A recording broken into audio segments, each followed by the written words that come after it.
Hello, ladies and germs. You are watching the Cinema Asylum podcast. Why though? I've lost my voice quite a bit. Me too. We were at Me the three. Royal Rumble. Yeah. I'm not really into WWE at all. But when you're actually there and not watching it on TV, you tend to shout a lot. Oh yeah, At least me and my group did. yeah. You and your group of 60,000 plus other people. Mm. My name is Paul Allen. I am the horror expert. To my right, I am Garrett. I'm the Indian drama expert. I'm Dyllan, one of two superhero and sci-fi experts. I'm Matthew, the sexy superhero and sci-fi expert. What are we do? They can't be the judge of that. I know, so they just have to go with So yeah. Hey, so what? Say in the comments. What are we doing today, gang? Matthew loses by a landslide. I just spam the comments. Today, we are going to rank our top 10 movies of 2005. So yeah, last time we did 2015. I guess it's kind of a 10-year to 20-year kind of revisionist thing. So Yeah. We're thought going to that get might be started with fun. trivia in a minute. Okay. We're going to count this for 3 points. Okay. The question is 2010's horror movies. Ooh. Okay. In Cabin in the Woods, what did Fran Kranz receive extensive prop and behavior training for? Was it as he's like doing that weird thing with his bong turning into the coffee cup? Or it's been a bit since I've watched Cabin in the Woods. I love it, but it has been a few years. I'll I wait think for that's- everybody else to answer. I think that's what he did. I'm not gonna ask you this question. I want Mhm. to ask the people that can actually answer Right, me yeah. without Yes. cheating. Describe to me what the fuck this question means. Because Um, I haven't the seen it. I know the character- gist, but Fran Kranz plays. is he the stoner? Yes, he is the Okay. stoner. And there's something he does with a specific prop, in the film, and Okay, because I know about the collapsible bong. yes. I've seen enough of it to know about that and to know about his character, obviously. I think he did. I think I did hear he did get some kind of training for it, just to do it like quickly, because it shows him doing that quite a few times in the movie. So I feel like that is my answer. Yes. Okay, yeah, I would go with that just as a stoner because I know a lot of shit goes Mhm. into it. Yep. I agree. Okay, I wasn't going to be super specific, so you all get it right. Okay. Yes. It was just bong training in general. They taught him how to light it properly and Hmm. like all sorts of stuff. Okay. And I guess there's like He plays paraphernalia it references throughout the movie. So yeah, for someone who I guess didn't know about any of that stuff, he plays that role so well in the film. And also Frank Kranz he's a really great director. There's a movie called Mass that came out a few years ago. If you haven't seen it, brilliant film. One of the more underlooked films of 2021 is when it came out. All dialogue driven. It takes place in mainly one room with like 4 actors. Absolutely brilliant. Check that out. Wait, so it's called Mass. Yeah, it's called Mass. Okay. It has Jason Isaacs in it. Martha Plimpton from The Goonies. She's in it too. Oh shit! Yeah.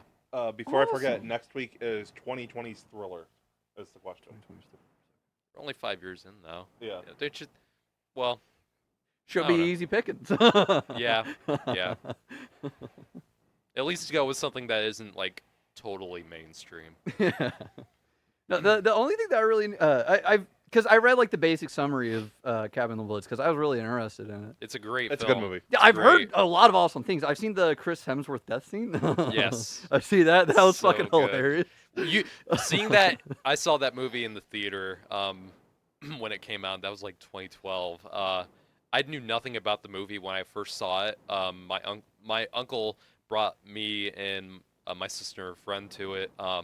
Knew nothing about it. I thought it was just gonna be a shitty horror movie like that, like Yeah, totally yeah. generic. Because the title "Cabin in the Woods" sounds like the most generic thing ever when you don't Yeah. know anything about it. But he told me that Joss Whedon wrote it, and Joss Whedon wrote all that good fanboy shit Yeah. until we found out he's a total prick. But that was like 10 years before it. So, but no. When you see Cabin in the Woods for the first time without knowing anything about it, it is just complete 180 blast the entire way through. I need to. That was one of rewatch my it. favorite theater experiences that I think I've ever had. Okay. Was seeing that in the theater. Yeah, I need for to the check it first out one time. these days. We're gonna keep doing this trend of like top movies of blah blah blah. I think we're gonna do 14 and 4 next. Okay. Do you think maybe we should do like 1995 since we're on a good kind of?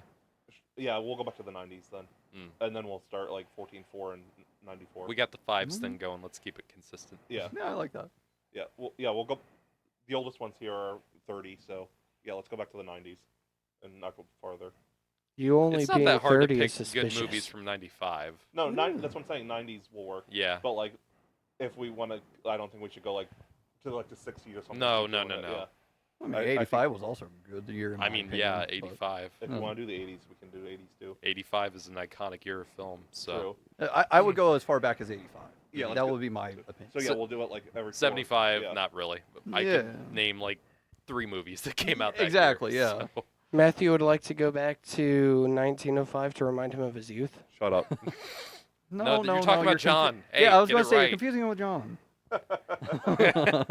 Matthew came out 10 years later. So. Anyway, are we ready to commence with our 2005 list? Yes, we are. I'd like to go last.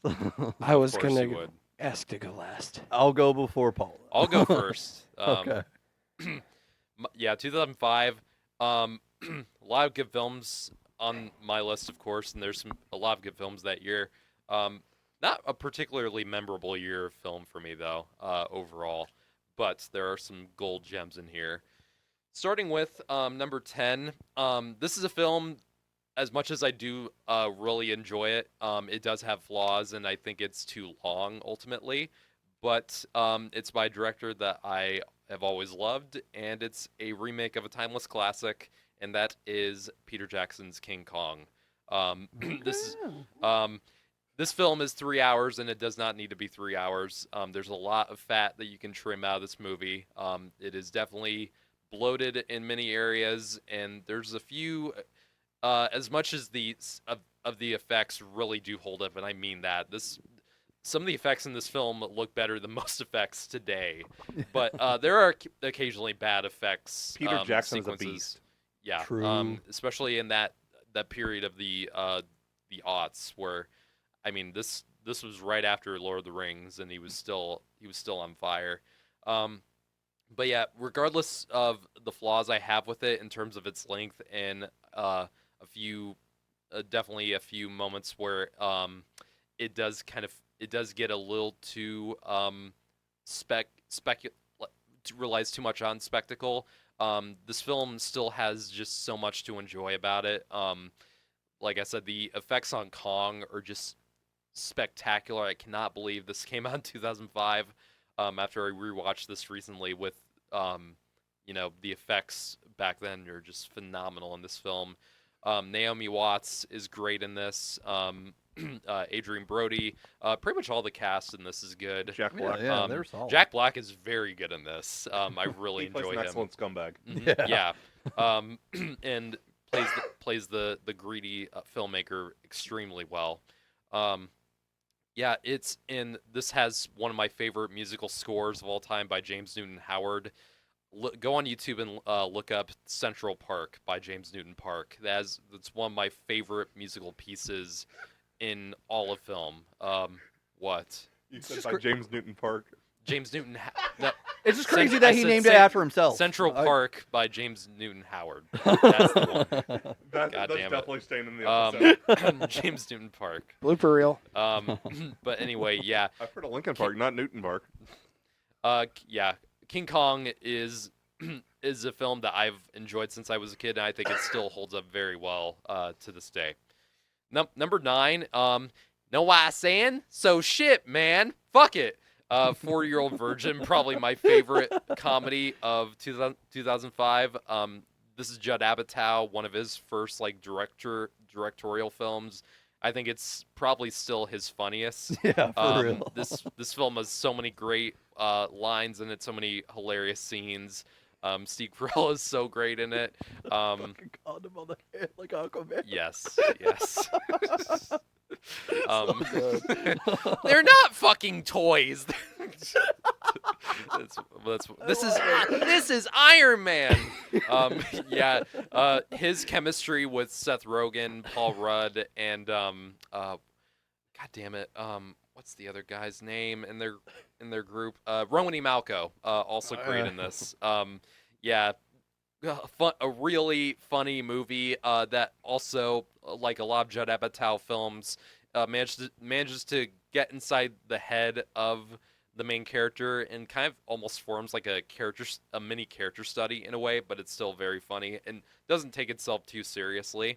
And it's overall just I love a good comedy, and this is still one of my all-time faves. So moving on to number 8. Of real feel-good sports film. There are a lot of feel-good boxing movies out there, but one that particularly holds up in my mind is Cinderella Man, which is Ron Howard's film starring Russell Crowe and Renee Zellweger. Paul Giamatti plays an amazing coach in the film. Character's name is Joe Gould. Yeah, Ron Howard, hit or miss director in my opinion, but Cinderella Man's definitely one of his better films. Really brings you into the time period of the Great Depression and all the different conflicts and issues that the characters have to deal with. It really makes you sympathize with the main character, especially Russell Crowe is just fantastic in this film, as well as, like I said, Paul Giamatti. Boxing scenes are done really well, and it's ultimately just a film that you just get engrossed by, and it's just a really good tearjerker, and it ultimately makes you feel good in the end, like any good boxing movie should. So number 7, a movie that not too many people know about, and that's a real damn shame because this is by one of the best directors today, at least, Noah Baumbach, and this is The Squid and the Whale. This film has an amazing cast. Never heard of that? No, I Okay, haven't. Yeah. I figured. This is by Noah Baumbach, who directed recently Marriage Story, and also he's done what was that other one? Meyerowitz Stories, which has Adam Sandler and Ben Stiller. Of course, Dylan hasn't heard of it. He's got movies like Frankenhooker on his list. Don't you fucking diss on Frankenhooker. Well, It's too good. this is a film about a family that's going through divorce, and it's not a film that is overly sad, and it does have a little quite a bit of dark comedy like some of Noah Baumbach's films do, and it overall just feels very realistic, and it's a very natural family dynamic, and this film has a few you might not have heard about the film, but it does have a few names that you may know about. Jeff Daniels plays the father. Very young Jesse Eisenberg in one of his first roles.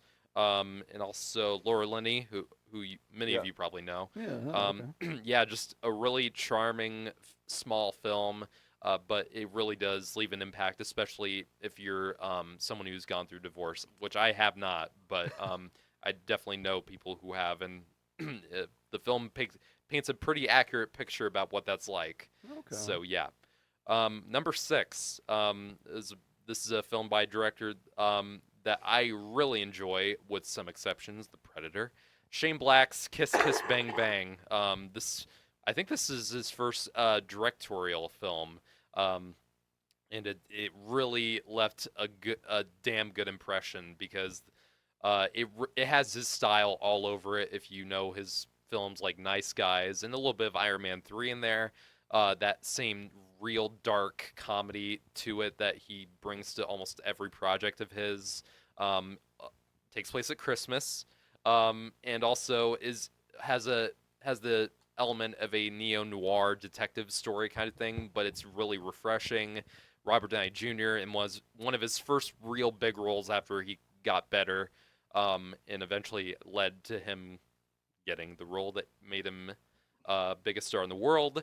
Val Kilmer, also great in this film.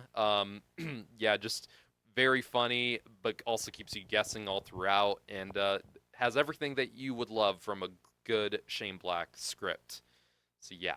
Wow. Number 5 is the film. I can't remember this film. Real quick, I need to find this out. What's the film that won Best Picture in 2005? I'm gonna find that out real quick.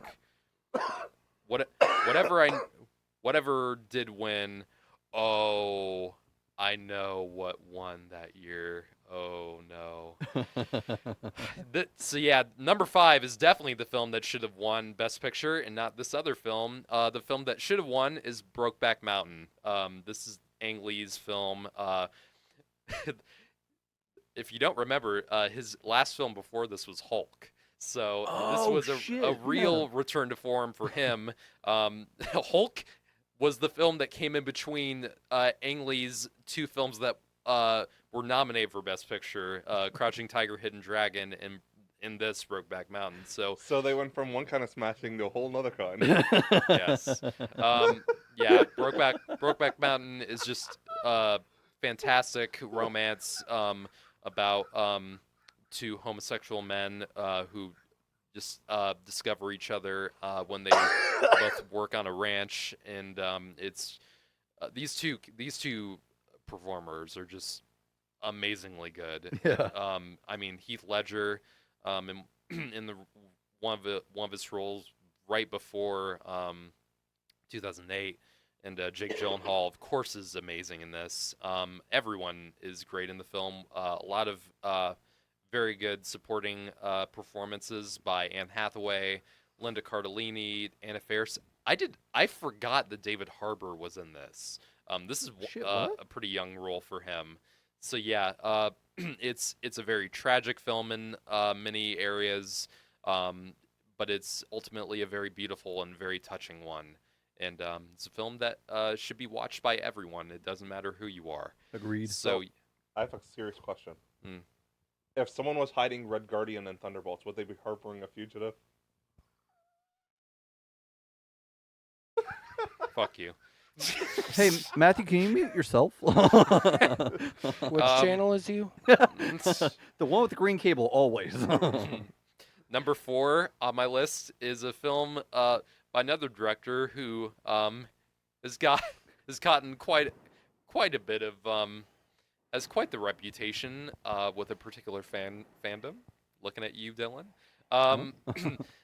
This is his directorial debut, and also 2005 was a damn good year for directorial debuts. I just realized that. But yeah, Ryan Johnson's Brick. Brick is it's a neo noir kind of detective film that takes place in a high school setting. Yeah, when you hear that idea, it sounds really silly, and it can be done really silly, but they do it in a way that's very self-aware. They do kind of paint fun at the idea itself in many scenes, so it does have a good sense of humor about it, kind of like Knives Out did, which Ryan Johnson later would do. And yeah, it is a film that actually does keep you guessing, and it has a ton of great actors in it. A lot of them are very young in this. Joseph Gordon-Levitt is very young in this. One of his first roles that kind of got him on the map. Yeah. Also has Megan Good, who looks pretty young in this as well. Lucas Haas is kind of like the mysterious antagonistic kind of role. He's very good in this as well. Lots of interesting characters in the film, and it really paints this interesting like hierarchy of high school students in this mystery plot. Going from the nerdy type who's Joseph Gordon-Levitt's character, and then you get the sports jocks in there, and then you get the cheerleader types in there too, and it's just very it's very clever and it's very interesting, and it's ultimately a very fun film. And it's just a very cool and very interesting directorial effort from a director who would later perfect this with a bunch of his films later on. Yeah, Uh, unfortunately, that's one of the only ones that I haven't seen out of his mhm. repertoire. I really need to get to it. It's great. I actually watched this in college. It's excellent. I need I've to heard see a the lot rest of of good Denis things. films. Number three, getting into the top three here. This is a film by Spielberg, and it's not War of the Worlds. It's Munich. One of his most underrated films ever. This is one of his absolute best, in my opinion, and not nearly enough people talk about it. This is, of course, about the 1972 incident that happened in Munich around the Olympics, where 11 Israeli hostages were taken hostage and murdered by the Palestinian terrorist group known as Black September. And then the main character in this film, played by Eric Bana, is hired with a bunch of is hired in a group of assassins who were after and trying to hunt down these terrorists who did this horrific attack. And the film, it for the first half of it, is a straightforward like revenge film with these assassins going after these terrorists one by one and doing it in very interesting and in different ways throughout the film. And each sequence in the film where they do it is very different and intense. This is one of Spielberg's most intense films that he's ever done. Yeah, not a lot of music happening in these scenes, and it's just directed so well, like he usually does. Just visual storytelling, one of his best like efforts. Spielberg is pretty much amazing at any time he does visual storytelling, and this is one of his best. Uh, in the second half, without going into too much spoilers, kind of really does a great exploration of um, what what does revenge ultimately lead to? Like, what does getting revenge on a bunch of bad people? What does that ultimately gain for the future? And what does it ultimately make things better, or does it just keep the cycle of violence and hatred keep going on? And it's a very deep and very precise exploration of that kind of theme, and it's a very haunting film in the end, and it kind of leaves you feeling leaves you questioning a lot of things when the story wraps up, and it's yeah, this is one of Spielberg's absolutely most adult films that he's done. I need And to it's watch those. super underrated. Sounds really interesting. It's interesting and it's intense. It's yeah. I did Uh, not know this existed. So when you first said 2005, Munich, it's like yeah, War of the so Worlds. Like that was it's really not, your yeah. fault. This was the better Spielberg film that year. It's I like, are s- you I s- trolling us now? I still like War of the Worlds. Okay. It's obviously not as good as Yeah. this, but I still like it. Fair, fair. But number two, this is one of my favorite horror films of all time. I've watched this film. I watched this film when I was way too young to watch this, and it kind of traumatized me and made me very afraid of the dark. The Descent, Yep. one of the greatest horror films of this century. It Paul watched that with me. From the opening scene, it lets you know that you're in for some horrific shit. Yep. When something truly horrible happens to the main character, and things just get worse and worse and more crazy, especially when they go into the cave. Yeah, this film, I'm not particularly claustrophobic, but this film shoots this cave in a way that just makes you feel like you're dying. It makes you feel like you're gasping for air. And it's technically an indie film too. This is Neil Marshall, who's think he's British. But yeah, this is just so intense. Just has some of the best jump scares I've ever seen in any movie. Especially that one with the night vision. Yes. Oh my god, it makes me jump every time, and I still know it's coming. So yeah, the creatures in the film, even when they're not on screen, the film just has so much atmosphere and just tensity going on all throughout it. The creatures are very well designed. The actresses are all spectacular. Yeah, just and this is one of those films that where the alternate ending is the far better one and not the shitty theatrical version. And yeah, I didn't even know that the theatrical version had the ending where it has that cheap jump scare in the car. And I've always seen that one where she just wakes up in the cave and yeah, that's where it ends and she's still down there. So, what's up? No, sorry, no. I wasn't really going to say. I didn't want to interrupt you. Have you sorry. seen this? No, but I've heard a fan theory about it. That's the reason why I know this film because I was wondering, like, I wonder why I haven't seen this because this sounds like something that I probably would have watched. And then you said the amount of jump scares, and I was like, that's probably why I haven't seen it. I'm not a jump scare person. It's scary. It's very scary. But, yeah, it's still a lot of fun. It's like it's like Tomb Raider crossed with Deliverance crossed with like Alien or something like that. Okay. It's great. The budget was $4.3 million. Yeah. They built all the caves on set. They didn't actually shoot in actual caves, so yeah, they used it. They use it very well. The scene where someone gets a compound fracture. Oh, I can't watch it. Yeah, that scene is the most hard to watch, where someone gets a compound fracture. Shit. It's hard. Okay. It's hard to watch. Worse than Daredevil season 2, where Punisher's getting his foot drilled. Way worse. Yeah, Descent. I could take a lot of body horror, so This isn't really about body horror. It's just painful. There's creature. No, I know. I could take a lot of that shit, so I'm not super phased by it. I don't know. It just doesn't sound fun. The Descent is one of the scariest films I've seen, and it's one of my all-time faves. And do not watch the sequel because it's absolute shit. It is. Yeah, that's why I'd heard. Yeah. Yeah. Do not know one of the most pointless sequels ever made. Number one, a lot of you probably know this is one of my favorite. This is probably my favorite trilogy, and there was no way this one was not making on here, and especially not number one. Batman Begins. It just seems like a lot of people forget how good this film actually is. I know Dark Knight obviously gets the most respect and love out of the trilogy, and for good reason. But Batman Begins perfects the origin film to a T. Every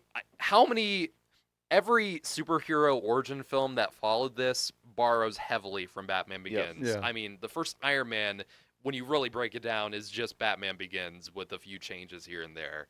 I mean, Doctor Strange, a bunch of them follow that formula.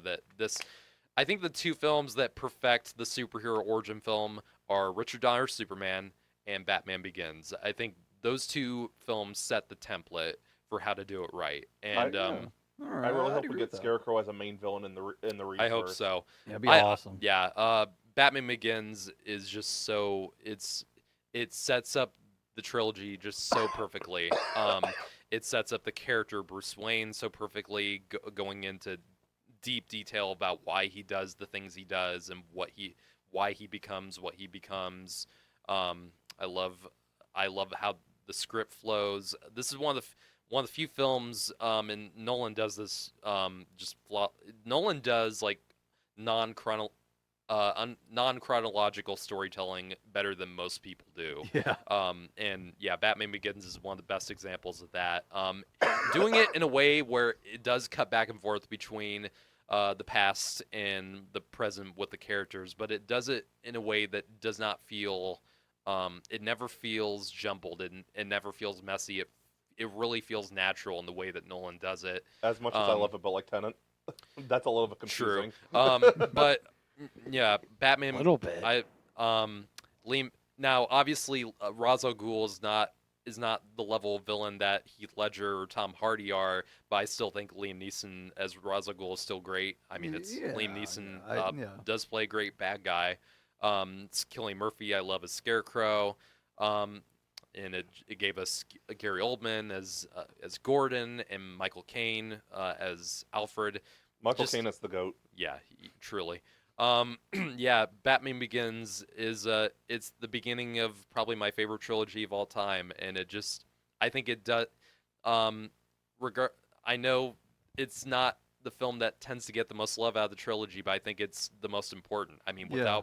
without the greatness of Dark Knight, the Dark Knight would not have its greatness without what came before it. So Yeah, absolutely. it absolutely should get the love that absolutely deserves. So Huh. it's not what you are underneath. Just remember that. That's my top 10. I actually want to go next. Okay, go for it. So we'll just roll this way. I guess, yeah. Cool. I'm just going to read through my list. I'll talk about a couple of them.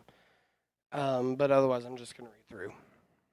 I'm going to start strong with number 10, Revenge of the Sith. Mm-hmm. Yep, I'm probably going to be the only one here who does not have Revenge of the Sith on it. So. Guaranteed. Mhm. It almost didn't make my list. I like Revenge of the Sith, don't get me wrong. It just does not crack it for me. No, that's valid. No, that's fine. Mm-hmm. It was actually one of the first movies I saw in theaters. Definitely It was was not for me. supposed to be the first movie I saw in theaters.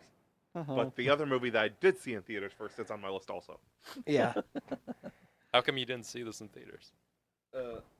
I didn't just get a chance to. Oh, okay. My parents never took me to the theaters when I was little, and someone else was supposed to take me, and we never got a chance to. That sucks. Number 9. Number 9.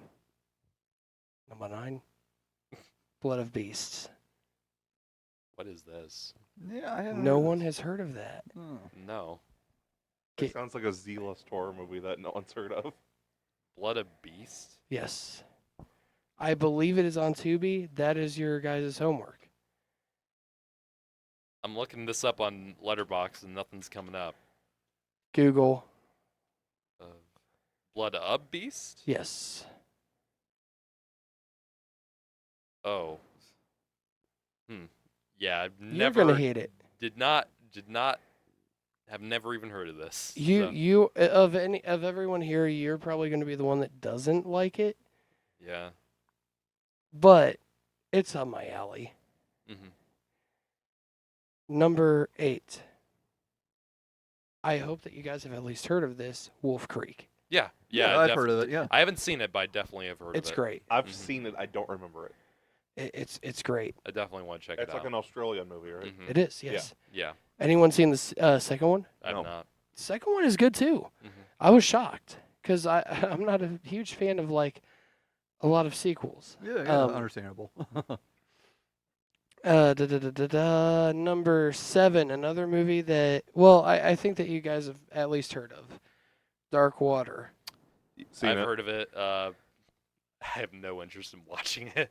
Fair. I think it's an Asian horror remake, if I'm not mistaken. I believe so. Yeah. It's part of that thing right after The Ring, The right after Grudge. the Ring Yeah. came out, Yeah. and the Ring was, I think, the only good one among that group of The Grudge? American remakes. I don't like The Grudge. I don't think it's good. Oh, you're right. It's great. Thanks.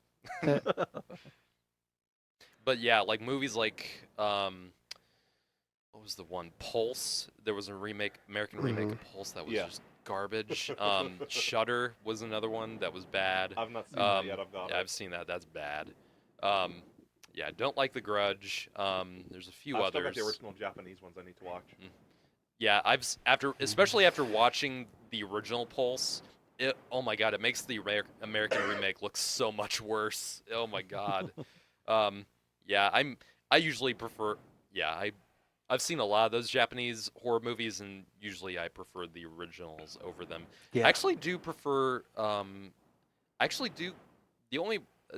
I actually do like the remake of The Ring a little bit more than the original Ring. I can agree to that. I think Gore Verbinski did enough different things to it that I think actually helped the experience. Not But to derail you anymore. But there's a I don't remember what country it's from. Norway, maybe Sweden. I need to see Let the Right One. yeah, that's I've seen that. It's because great. I like Let Me In. I like the remake. The original is better though. Okay. So. I'm so glad I'm not the only one with this on my list. Number 6, Brokeback Mountain. Yep. It is Crash won that year. And I don't even hate Crash like a lot of people do, but Best Picture though, no. That'd be like a movie that came out last year winning Best Picture this year at the Academy Awards. I'm not even gonna say it.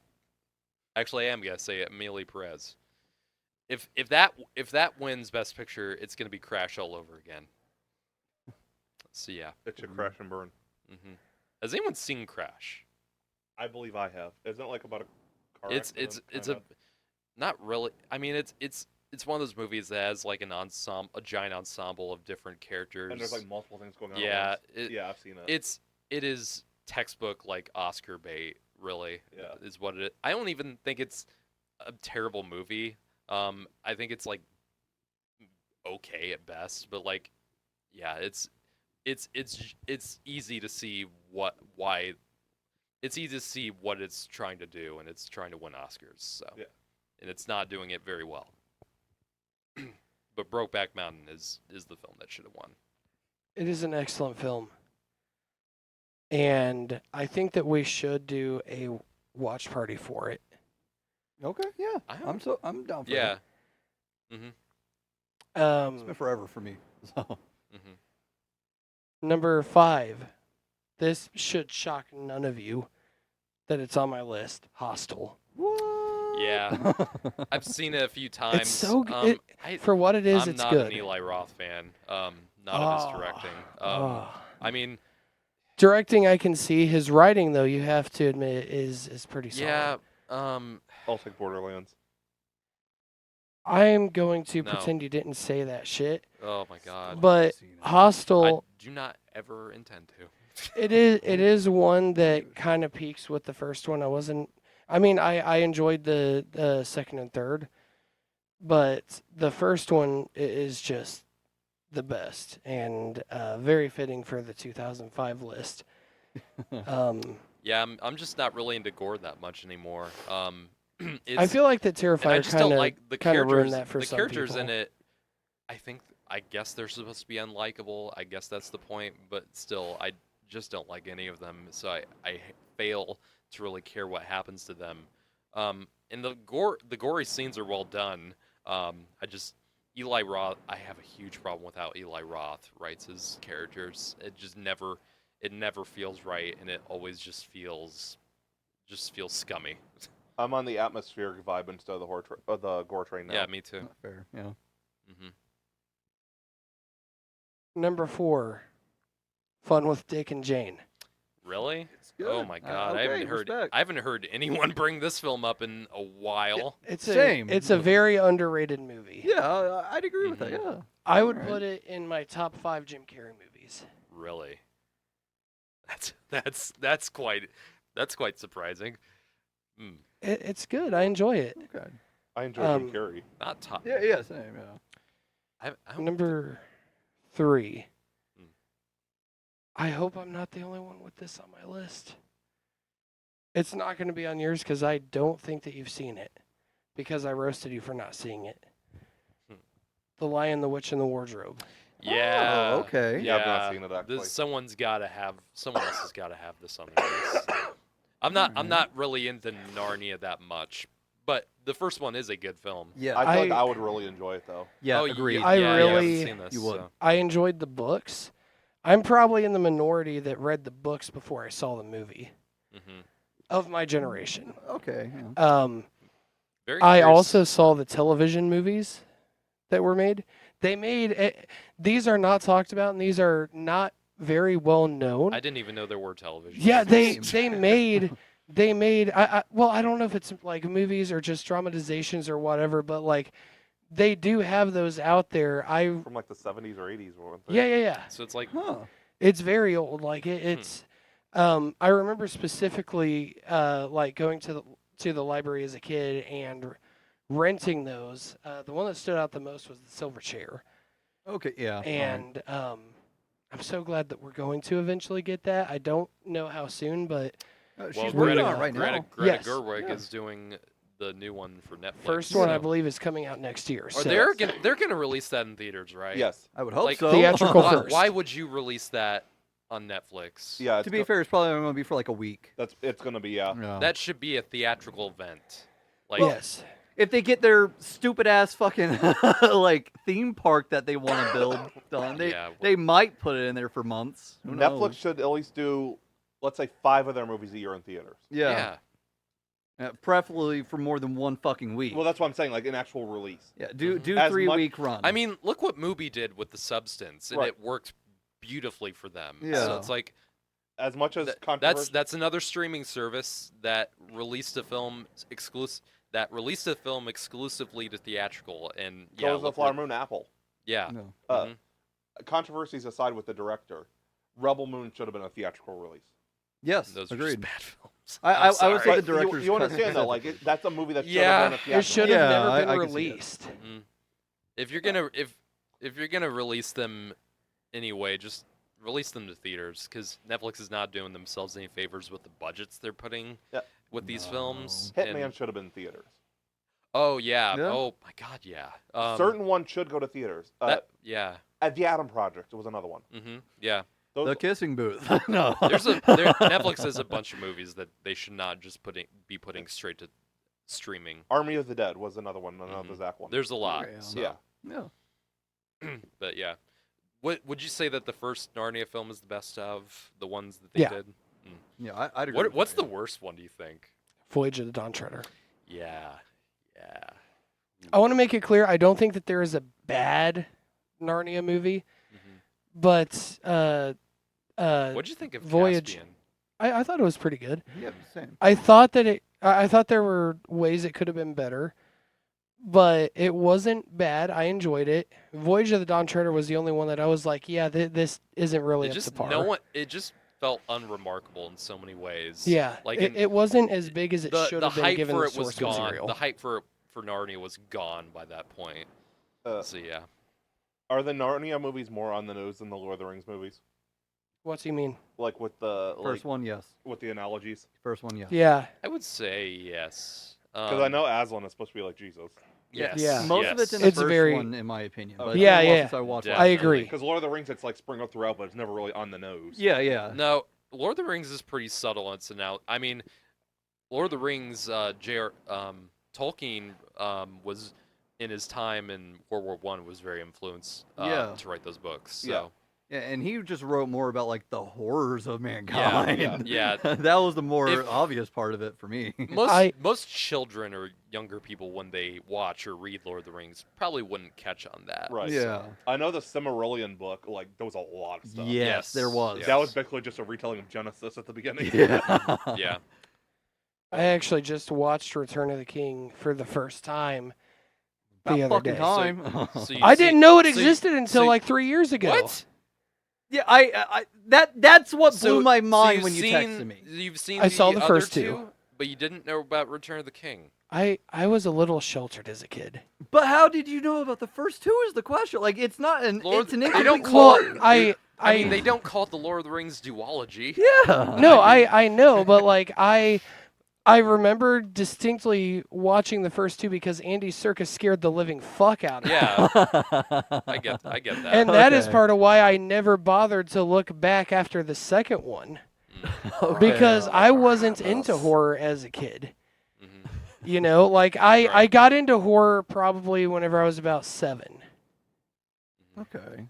or 7 or 8 Late thereabouts. bloomer. That was a solid Yoda. I just that completely But- blows my mind. the fact that you didn't know that But really I- does surprise me. I Yeah. never bothered to like look back after the first two just because of how terrifying that Gollum was to me. Yeah. And then I found out just a few years ago that there was a third, but I obviously, you know, whenever there's an extended cut of something released, you probably want to go with the extended. Yeah, yeah. I don't do 4-hour movies. I think that, and yes, even with Return of the King, I don't think it needed to be 4 hours. I've said this before. I actually do prefer the theatrical cuts. I just think they're tighter narratives. Everything that Yeah, I can happened, see that point. Yeah. Mhm. everything that happened in that movie happened like 3 times over. I get it. Yeah, Okay. the endings in Return of the King are kind of a joke on themselves. Did I not say that there was like There's, like, 7 endings? 10 endings. I But agree with I, that. I like still enjoy the thing it. is I love all the endings. Yeah, Yeah. same. So- That being it's said, really good. Mhm. it is still virtually a perfect movie. Yeah. I Yeah. absolutely There- loved it. The fact that I brought this up before we hit record, and we were talking about Amelia Perez again. The fact that Amelia Perez has more Oscar nominations than Return of the King, And It's equal to baffling. Fellowship. It's equal to Fellowship. just what are we doing? What are we doing as a society? Well, I just the live original in a society. songs. I'm not going to talk about Amelia Perez yet. We'll save that for the I want Oscars. to talk about that in its own video. Yeah, I got so many there's a thoughts lot on to that. talk about. That movie. Long story short, I think the movie's awful. So, I've made no secret about that. It's unclear what your thought on it is. Mm. But my But yeah, number moving. Let's not talk about that. Let's talk about 2005 again. Yeah, please. Let's. Mine- What was your number? my number 2 pick. I almost said my number 2nd pick. My number 2 pick is The Ring 2. Oh Huh. God, really? Don't judge Oh me. my I God. love all of the Ring The movies. scene with the fucking deers. Oh my God, dude. The Ring 2 is a Julian on phenomenal Garrett's movie. face. Oh my God. It is a dude. great movie. Oh, the deer. I love Dude, the ending. that scene has some of the worst CGI ever in a film. Oh my God, just watch it. It's so bad. I have watched it. That's why it's on my list. Oh my God. Okay, respect. All right. You said that. You get my respect. All right. The Ring 2, I think is. How does it feel, awful. Dylan, What? to not be on Garrett's crap And list? you know what's really Not yet. you know what's really Hold on. sucks about that? So the remake was directed by Gore Verbinski. The second one is directed by the director of the original Ring, Mhm. which is really mind blowing because it's so much worse. I don't I get- think it's a solid 5 out of 5. That's another 10 out weird. Of 10. I'm sorry, Paul. That's another weird take from you. I'm Eh, sorry. I'll take it. Yeah, we all got him. I'll take it. I'm not sorry. I love it. It's I a mean, great movie. That would be like me having like Sinister 2 on my 2015 list. Should be. Sinister 2. I will say that one actually fucked me up more than the first. Sinister 2? The crucifixion scene. Oh my god.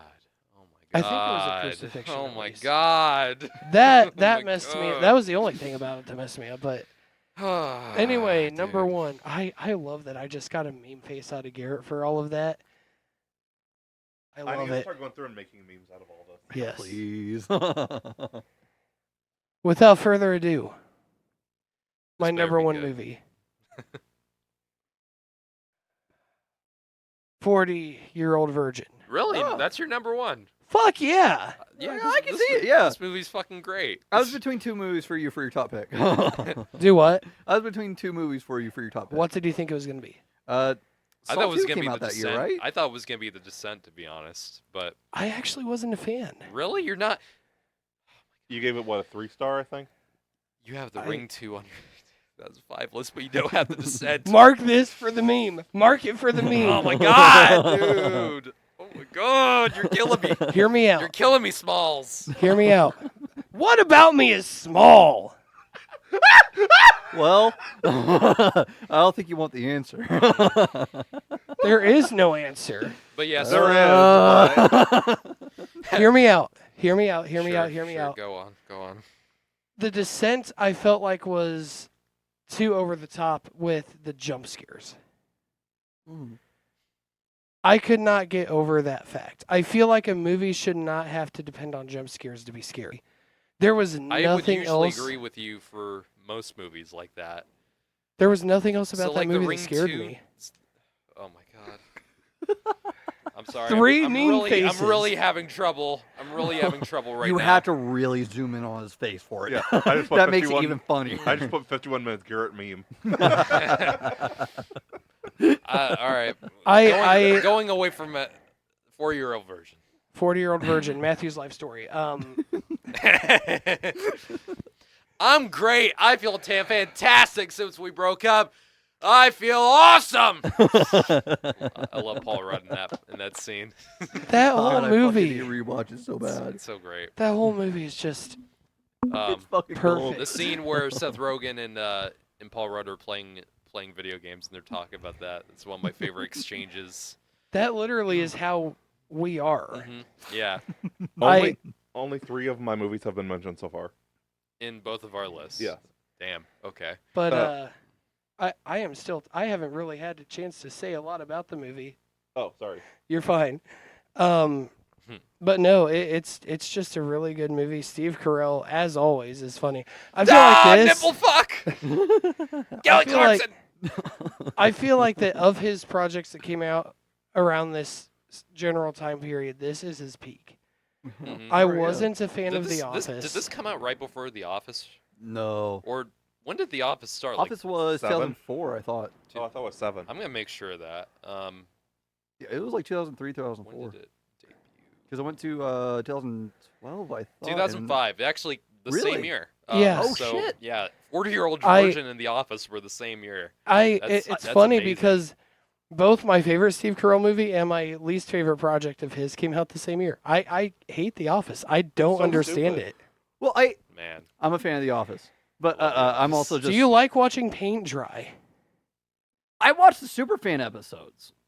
Like no, I fucking love it because I like watching the dynamics, and the obvious focus of the show is Jim and Pam. Yeah. And that's one of the most interesting plot lines to And go Dwight- through. Dwight's- Dwight's fucking No, awesome. Dwight's basically Dwight's like the Wile E. Coyote of the show. Just Yeah, you yeah. watch and just see what dumb shit he's gonna do. Yeah. I have a take that is going to absolutely Scott piss would be Matthew like- off.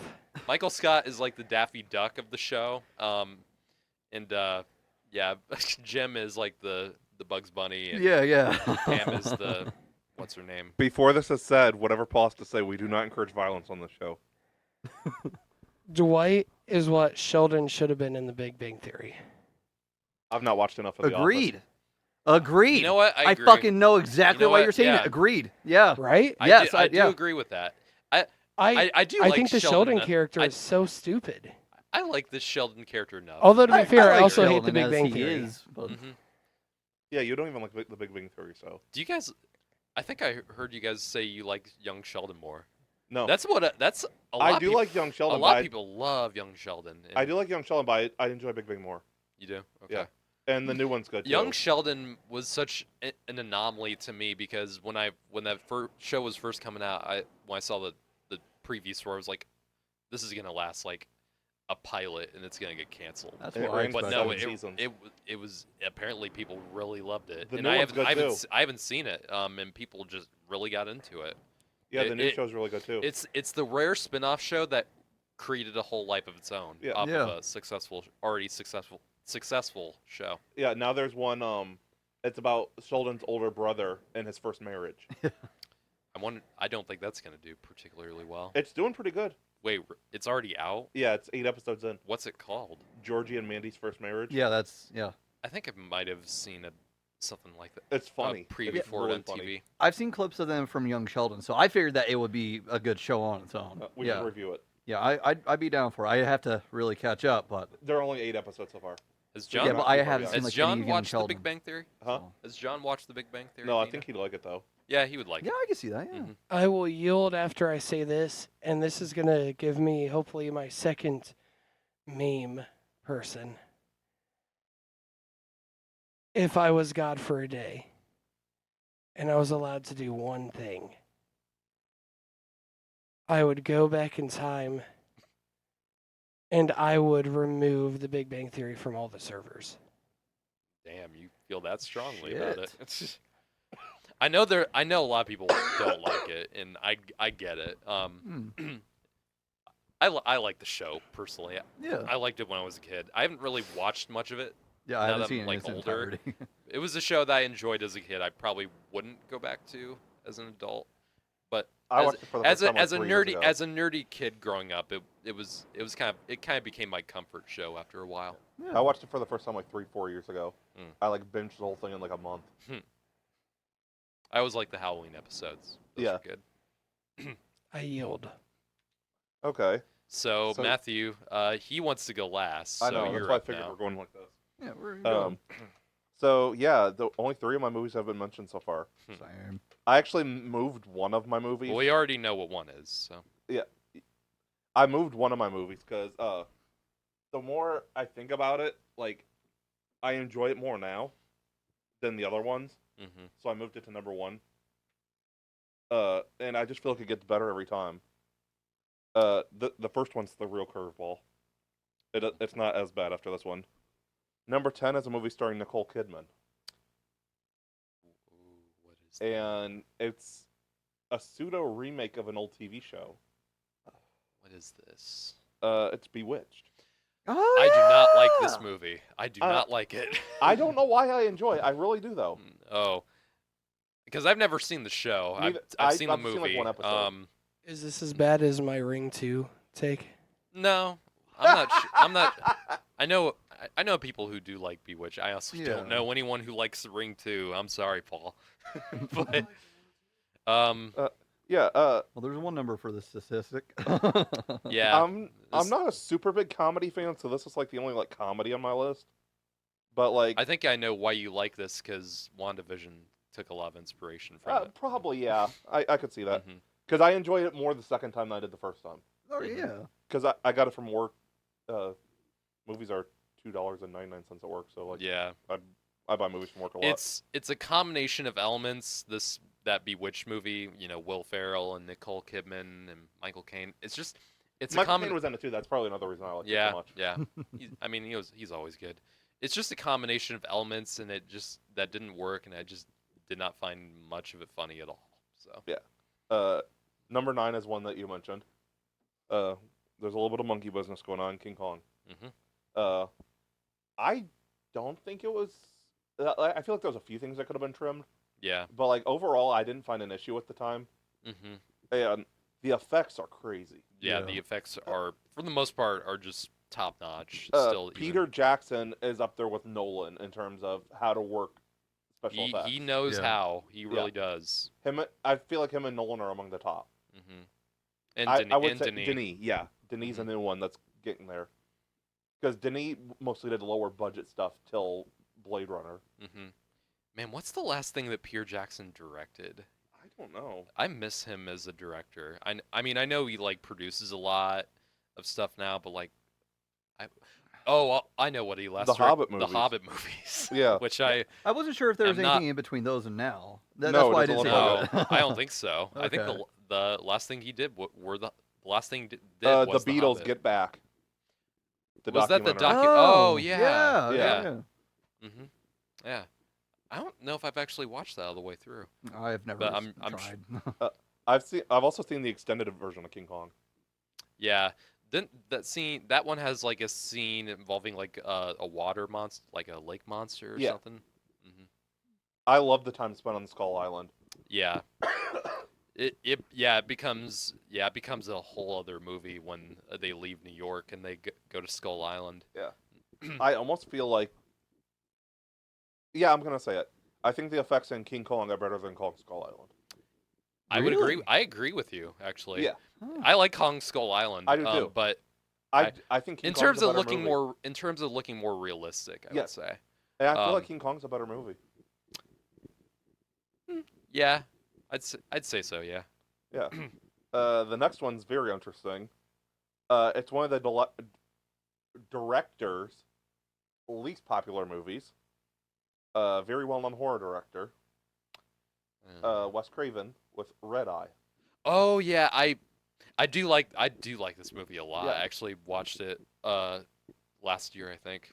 I feel like- solid thriller. Before Oppenheimer, I feel like this is one of Cillian Cillian Murphy, Murphy's best yeah, performance. he's This is one of his best excellent in this. And then we also got Rachel McAdams Yeah, as the lead actress. the switch that Cillian Murphy does when he's super charming in the beginning of it, and then he just Just straight layers, psycho. the layers just get peeled back in Yeah. almost like an instant. If I remember it, you said you haven't seen this, right? I have not. Okay, we It's definitely need to change that. it's simple, straightforward, just a straightforward thriller, but it's done really well. Is So, it as good as The Ring 2? way better. no, it's worse than Ring 2, of course. No. And it's also Makes got sense. I don't know the actress's name. Hold on. Not Rachel McAdams? No, Jama Mays. She was in Mall Cop. Oh, One of the greatest movies of all yeah, you're time. right. You're right. She is in those fucking mall cop movies, isn't she? She's in the first one, and then the second one just archival footage. Yeah. Second one is also one of the greatest movies of all time. Yeah, Red Eye's just a great movie. It's a really well done thriller. Like you said, super simple. Yep. But it's pretty tense. Very tense. Probably part of it's the airplane setting. So you're like stuck with the killer.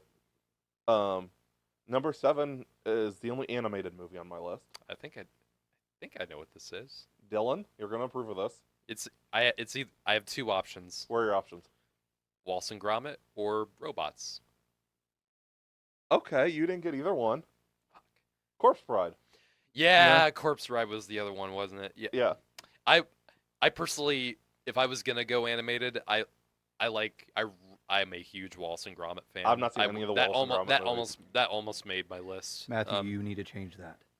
Wait, you need to change that. You haven't seen Wallace and Gromit? No. Or They just came you out just with a don't new one, like too. it? I've never seen any of them. Oh my god, I grew up on Wallace and Gromit. They're so so fucking good. I still need to love watch Armin. the new one though, Same. and I'm Mo hearing Fowl. it's absolutely fantastic. It's because Matthew is into necrophilia. I don't even know what you just said. You don't want to know. No, you probably don't. Okay. Let's I- move on. You were muttering under your breath. I'll tell you the blanked it story out. later. Purposefully. Okay. There's a story behind it. Yes. Talk about Corpse Bride. Yeah. So yeah, just like the atmosphere and everything. Yeah. It's one of those Tim Burton-esque atmospheres. Which Tim Burton directed this one, didn't he? Yeah, he did. Okay. He actually did direct this one, and Yeah. not like Nightmare Before Christmas, Right. which was Henry Selick. Yes. Yeah. So The goat. It's just got like this perfect atmosphere that mhm. really fits into just my style. Yeah. I feel like Tim Burton really does deliver an aesthetic that delivers. He does. It's He- definitely the best Tim Burton movie of that year.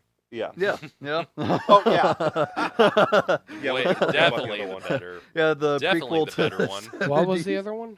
Willy Willy Wonka. Charlie and Chocolate Yeah, Factory. Charlie Chocolate Y'all Factory. don't like that?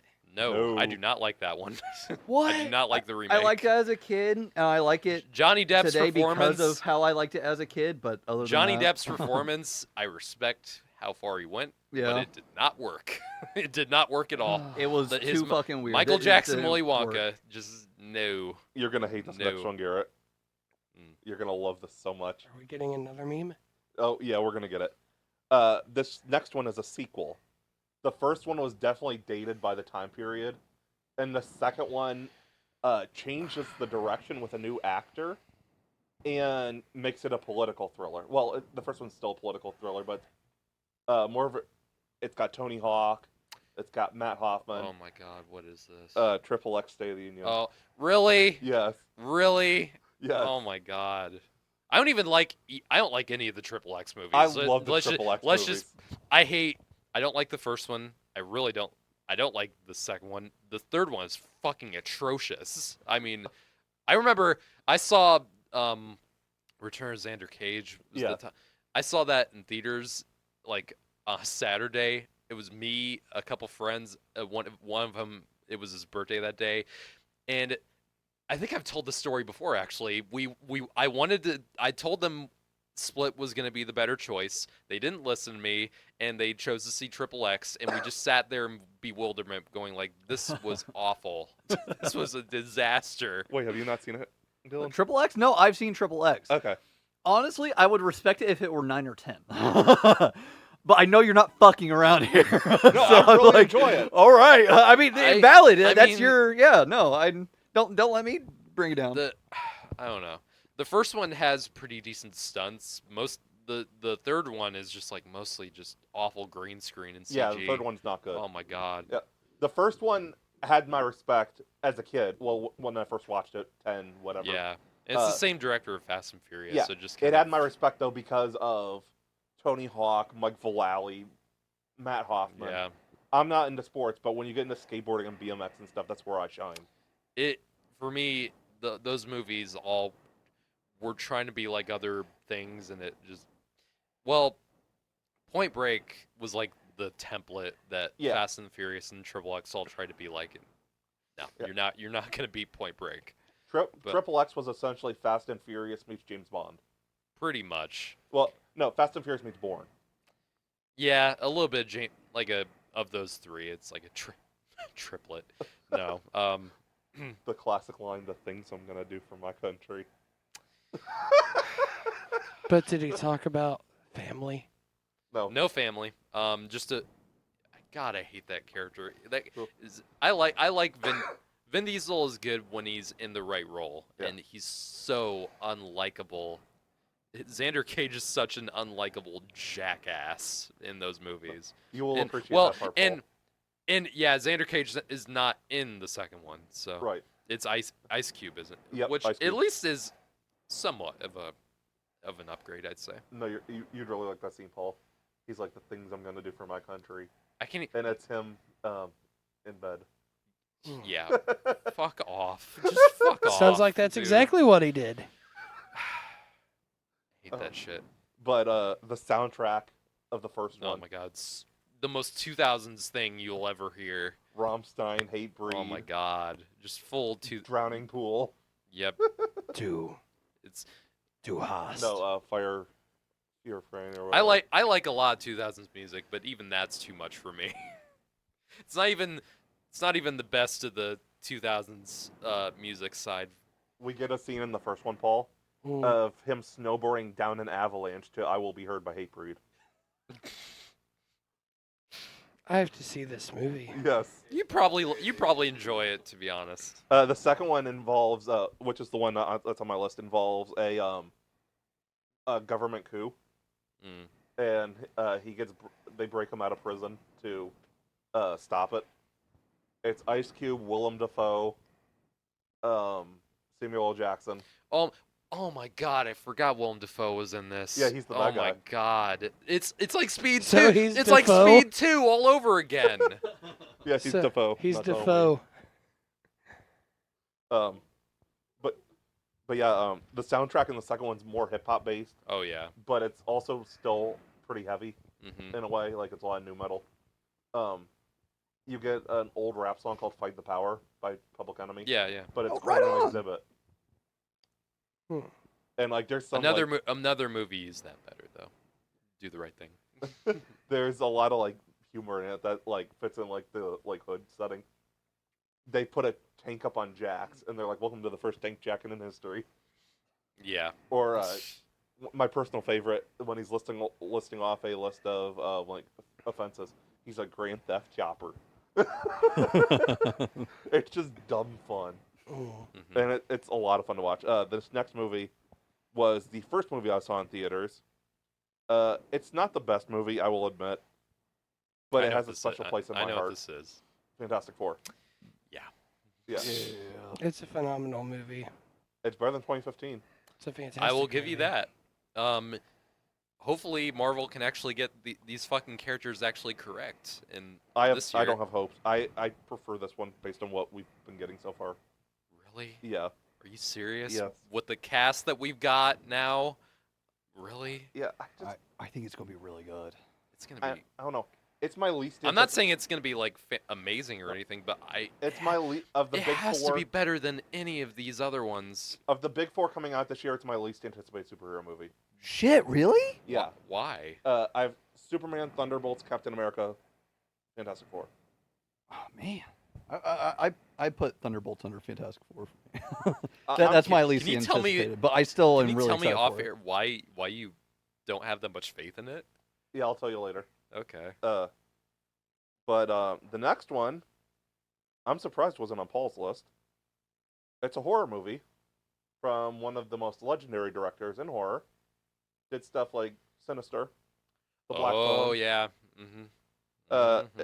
It was his first studio debut, Yeah. He actually, I think his first movie was one of those Hellraiser. Hellraiser sequels. But this was like his big studio Yeah. debut. Even he will tell you that Hellraiser movie. I can't remember which one he Inferno. did. Even he will tell you that was a bad experience. The Exorcism of Emily Rose is at number 4. I still haven't seen it Good yet. one. Oh yeah, you It's a said good you one. didn't? Yeah. Oh, I just remember John. We have been planning I'm to a watch it huge- together. Okay, I just remember the conversation I'm with John. a big Scott Derrickson fan. Yeah. He's got a movie coming out in 2 weeks. Yeah. He knows how to Gorge. phone it in. Mhm. Yeah, He's got 2 movies this year actually. Black Phone 2 is coming out. Yeah. too. we'll And be reviewing which the. I'm not sure how Black Phone 2 is going to turn out because I love the first one. I am afraid though it is going to be like Sinister 2 where it just is because the first one did well and it's just going to end up like a stupid awful cash grab. But what gives me a little bit of levity is that Scott Derrickson is actually the same team as doing the second one. Sinister 2, it's a completely different director. Only one of the writers returned for it. Scott Derrickson really didn't have much to do with that one, so a little bit of hope for Black Phone 2, but we'll see. Does anybody else have Apple TV? I don't. Okay. I'll have to I do want to check out The Gorge, though. Yeah, I'll have to let you borrow my I password. don't know anything about it. I Okay. don't know the story. That's one of that's our main episodes that week. Is we're reviewing that in Captain America. Oh so my I'll give you my god! password. I totally forgot that The Gorge was coming out. Yeah. Mhm. I that just one's I watched I literally like just watched the trailer for it. Yeah. And you guys were like, "Yeah, Scott Derrickson has 2 movies." I was like, "What the fuck is the second one?" I can't Mhm. remember. Yeah, we're reviewing The Gorge and Captain America that day, so God, I can't wait. I'll give you my password so you can watch it. I so fucking good. yeah, I don't. I literally. I want to keep. I do want to keep my my mystery about it though, because I am a big Scott Derrickson fan. I'm okay with not knowing anything about it. Okay, It's yeah, definitely I more won't of an say shit. action movie. Also, I'll say that. Yeah, I figured it. But yeah, The Exorcism of Emily Rose. It's great. It's a It's like a fun. It's like a cool deconstruction of like an Exorcist movie that Yeah. mixes in courtroom drama elements. It's got Tom Wilkinson. And the scenes where it does get where the horror comes in are very scary. Yes. There's some great creepy imagery in this film, for sure. But like a lot of it is I would say is just a good study. Yeah. hmm Because ultimately most of the movie boils down to the courtroom of Yeah. him most trying of to it. prove in court if God exists. hmm But yeah, Tom Wilkinson plays the priest. It's a good exploration of both sides of the argument. It too. is, yes. Mhm. Jennifer Carpenter's in it. Yeah, she's excellent. Kenneth Walsh. And then of course Laura Linney is the Yeah, star. She's been in a lot of movies I've watched recently. I watched off topic here. I watched I don't know if anyone's seen this, The Mothman Prophecies. I've not seen that. I'm looking at. It's creepy, dude. She's in Congo. Yeah, she's in that too. I need to watch that still. I've got it now. I'm really into like urban legend stuff Yeah. and all that. I didn't know much about the Mothman stuff and about what happened on that bridge Yeah, yeah. all those years ago. That movie is really I think it's a really underrated. It's What did you say it was called again? Mothman Prophecies. It's got Richard Gere in it. Uh, It's I wanted to quite look good. that up. She was in Breach. Breach. Oh. Yeah, the Laura Linney. no, it's Well, about. I know her mainly from like her show, like her television stuff, like of course Ozark and It's Breach is about John Adams. a computer specialist who wants to be an agent for the FBI, and there's an investigation of his habits, which leads to him spying for the Soviet Union. It's Mhm. like a political thriller. But yeah, that's a really good movie. Congo, I've not seen Oh yet. my god, Congo is ridiculous. I've got it. I haven't watched it It's yet. so stupid, but it's kind of fun bad, especially with Tim Curry. Tim Curry Tim Curry is known for doing some crazy ass accents, and he does a really fun one. She's in Ninja this Turtles one. Out of the Shadows. Yeah. Oh my god, Uh, I hate those movies. the next two are the obvious ones because, like I said, I moved number 3 Yeah. to number 1. I feel like it'll be a nice little curveball, and honestly, I do enjoy it more now than these other two. hmm Number 3 is Batman Begins. Perfect movie. Dark Knight trilogy is the greatest trilogy to me too. I'd say the Dark Knight trilogy and probably Lord of the Rings are the greatest for me. The Ring trilogy for me. Wrong ring. Wait. Oh my. There's 3. You literally just reminded me. Rings, is that the third one Yeah. technically? I thought that was like a reboot. I didn't Not watch really. Rings because it looked shitty to me. It's good. But oh I think I have it ranked second of the 3. I saw the clip where like it's in the fucking plane. Like no. Oh yeah, you have it ranked ring 2, ring 3, ring 1, right? No. Ring 1, Rings, Ring 2. Oh, okay. But yeah, Batman Begins. Definitely one of Cillian Murphy's best performances. Mhm. I really hope like I said earlier, I really hope we get Scarecrow in the Pattinson universe I prefer a good universe. as the main villain in one of the movies. Mhm. I feel Yep. like really let him loose would be. Yep. You great. gotta cast him right though. Yeah. Skarsgård. Yeah, for sure. Bill, Interesting. you know I love Skarsgård, especially right now. I'm on the Nosferatu train, but You like, are? let Skarsgård do something like normal, like Please. because that man cannot escape makeup right No. now. So let him do like I don't know, let him do like a rom-com or something. Yeah. I'm sure he wants to, because like I heard him talk about Rom-com called Dracula. yeah. Just let Bill Skarsgård, and even when he's in a horror movie and he's a normal guy, he gets killed like immediately. Yeah. Barbarian. The Crow. So,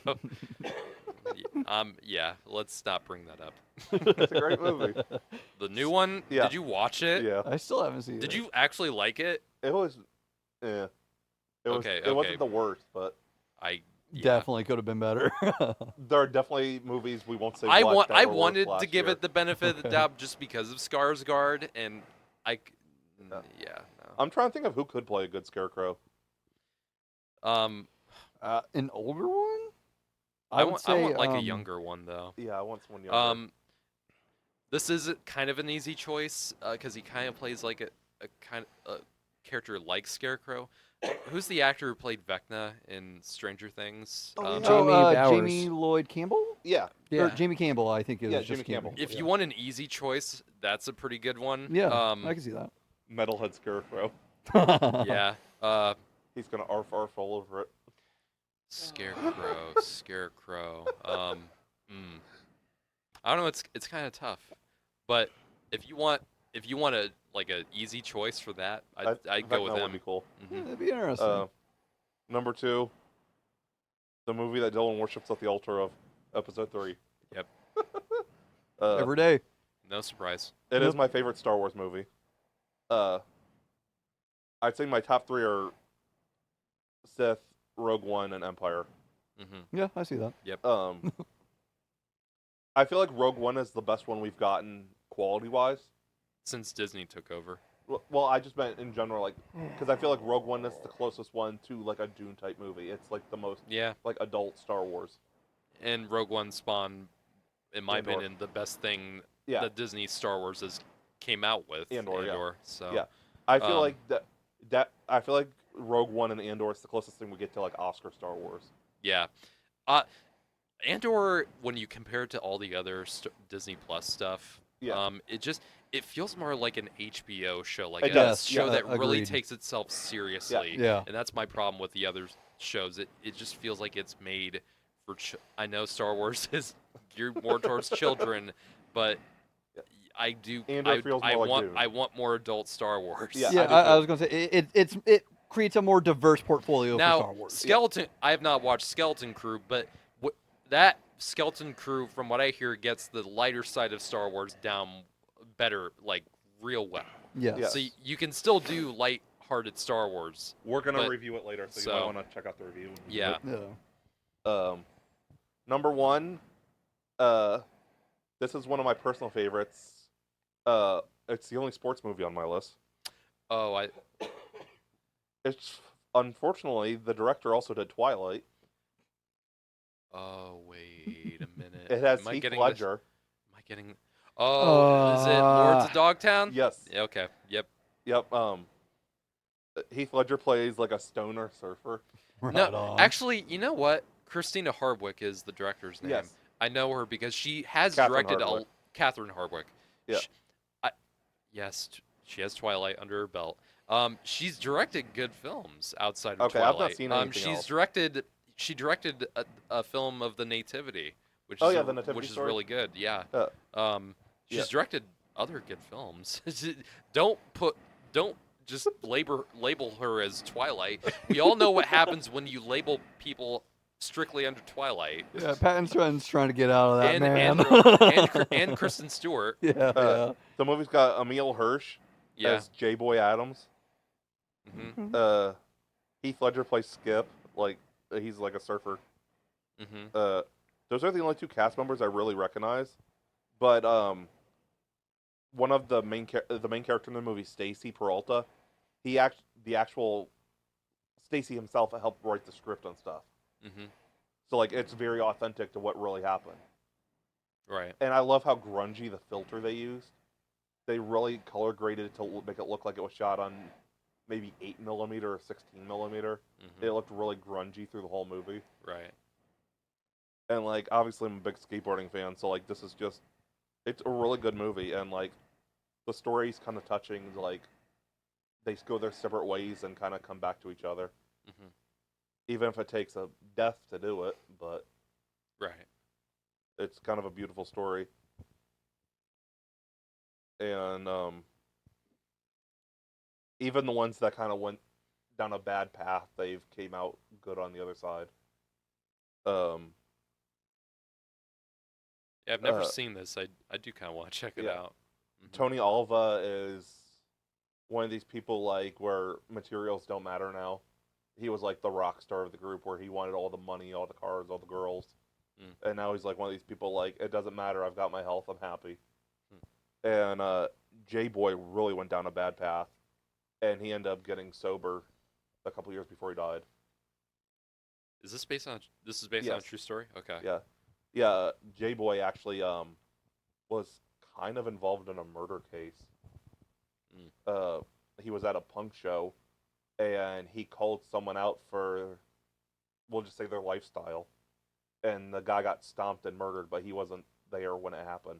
But since he was the one who initially called it out, he was kind of still involved.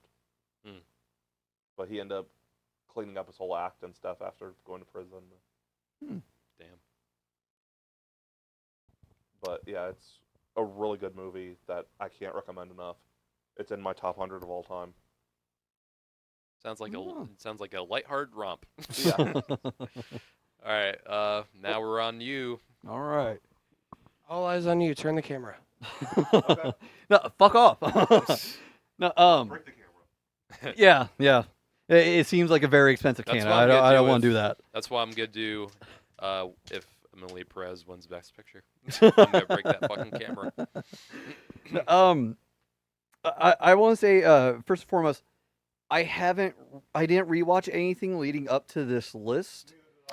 Anything that I've seen recently on this list was not in preparation. It I'm was gonna be just- stunned if I did watch something for the first time this past week. I won't say what it is, but I'm gonna be stunned if it's not on your list. Oh, So okay. go We'll ahead. get to that later, just in case. But we'll get to that bridge later. My number 10 is. It's gonna sound like a goofy pick, and the only reason why I really pick it is because one, it's a movie from my childhood, and two, because it still maintains online relevancy through the use of memes. Number 10 is The Adventures of Shark Boy, Lava Girl in 3D. Oh, Yeah. I love okay. that movie. Shark Boy and Lava Girl. Lava Girl. Yeah. Wow. Taylor Lautner. This is one of Yeah. his one of his first appearances, if not his George first. fucking Lopez. Yeah, Mr. Mr. Electric. Yeah, no, there's. This is not a good movie in my opinion, but I remember pretty much everything about it. Yeah, exactly. To me, it's one of the most memorable movies that you can watch. Yeah. I shut the fuck up. This isn't Memento. Leave me alone. Robert Rodriguez just has such a weird He does. directing range. Yeah, he does some Makes really good stuff, Makes and then really hardcore R-rated action films, and then does Spy Kids. and Shark Boy and Lava Girl. Yeah, it's wild. Dimension Films is in itself Even when just he insane. even when he has the money to make when he has the money to make big budget films that look like big budget films, Yeah. he doesn't. He just shoots it in his garage in front of a green screen. I mean, the more I don't power know. to it. They keep giving him projects, so Yeah. he's doing something, Yeah. No, the cheese. Shark Boy and Lava Girl is just, I don't know. While it's not, in my opinion, one of the best movies of 2005 by a long shot, it's just there's so much about it that keeps it fresh in people's minds. and it keeps it here today in modern media. That's The Dream, fucking Dream song. song, yeah. Dream. Yeah, it's just stuck in your head. Yeah. In terms of kids movies and R-rated movies, don't forget there's some in the same universe with Spy Kids and Machete. Yeah. Yeah, No, it's from Dusk Till Dawn. yeah, it's just wild. No, When you pair Quentin Tarantino and Robert Rodriguez together, usually you get something quite yeah, awesome. there's some sauce there. We need to do a Grindhouse review rewind. Yeah, I'm for it. I've seen pretty much all of Tarantino's films aside from Death Proof. It's good. Yeah, I hear that's the one usually put last place on the rankings of Tarantino. No, Shark Boy and Lava Girl, there's not a whole lot to say about it. It's a kids movie first and foremost. Like you said, it's like a green screen movie. All the entire time. Yeah. And now it's quite. It's I would say it's not quite as egregious as like Spy Kids 3, which is just like, oh my god. Spy Kids 3 was over the fucking top with its green screen. Ridiculous. You won't ever hear me put that on one of my lists unless it's like green screen list. I may have some crazy picks, but that's not one of them. He's not. I'm the guy. Yeah. Elijah It's Wood Elijah, being in that was it's a like fucking Elijah shock. Wood. Yes, And I Glenn- told you that the other day. he's Glenn like the Powell- mythic character in And it Glenn too. Powell's in it too as a Yes, kid. yes, Powell? yes. Spy Kids 3. He's really young in it. Dude, there's a lot of castings Yeah. in this where you would be It's like, "What weird. the fuck You watch happened?" Spy Kids 3 now, like it's insane. I Some know of the one Glenn people. Powell's first movies that he had a role in was The Dark Knight Rises. Yeah, yeah. Yes, he was. No, I But told thi- you about this is those Glenn- castings. This is Glenn Powell as like Yes, I as a did. kid, dude. yes, yeah. It's so Yeah, weird. this is way before he was a banker. yeah. It also had Sylvester Stallone as the Yeah, villains. Yeah, villains. Well, you don't remember Stallone in Spy Kids 3? I've only seen the first one.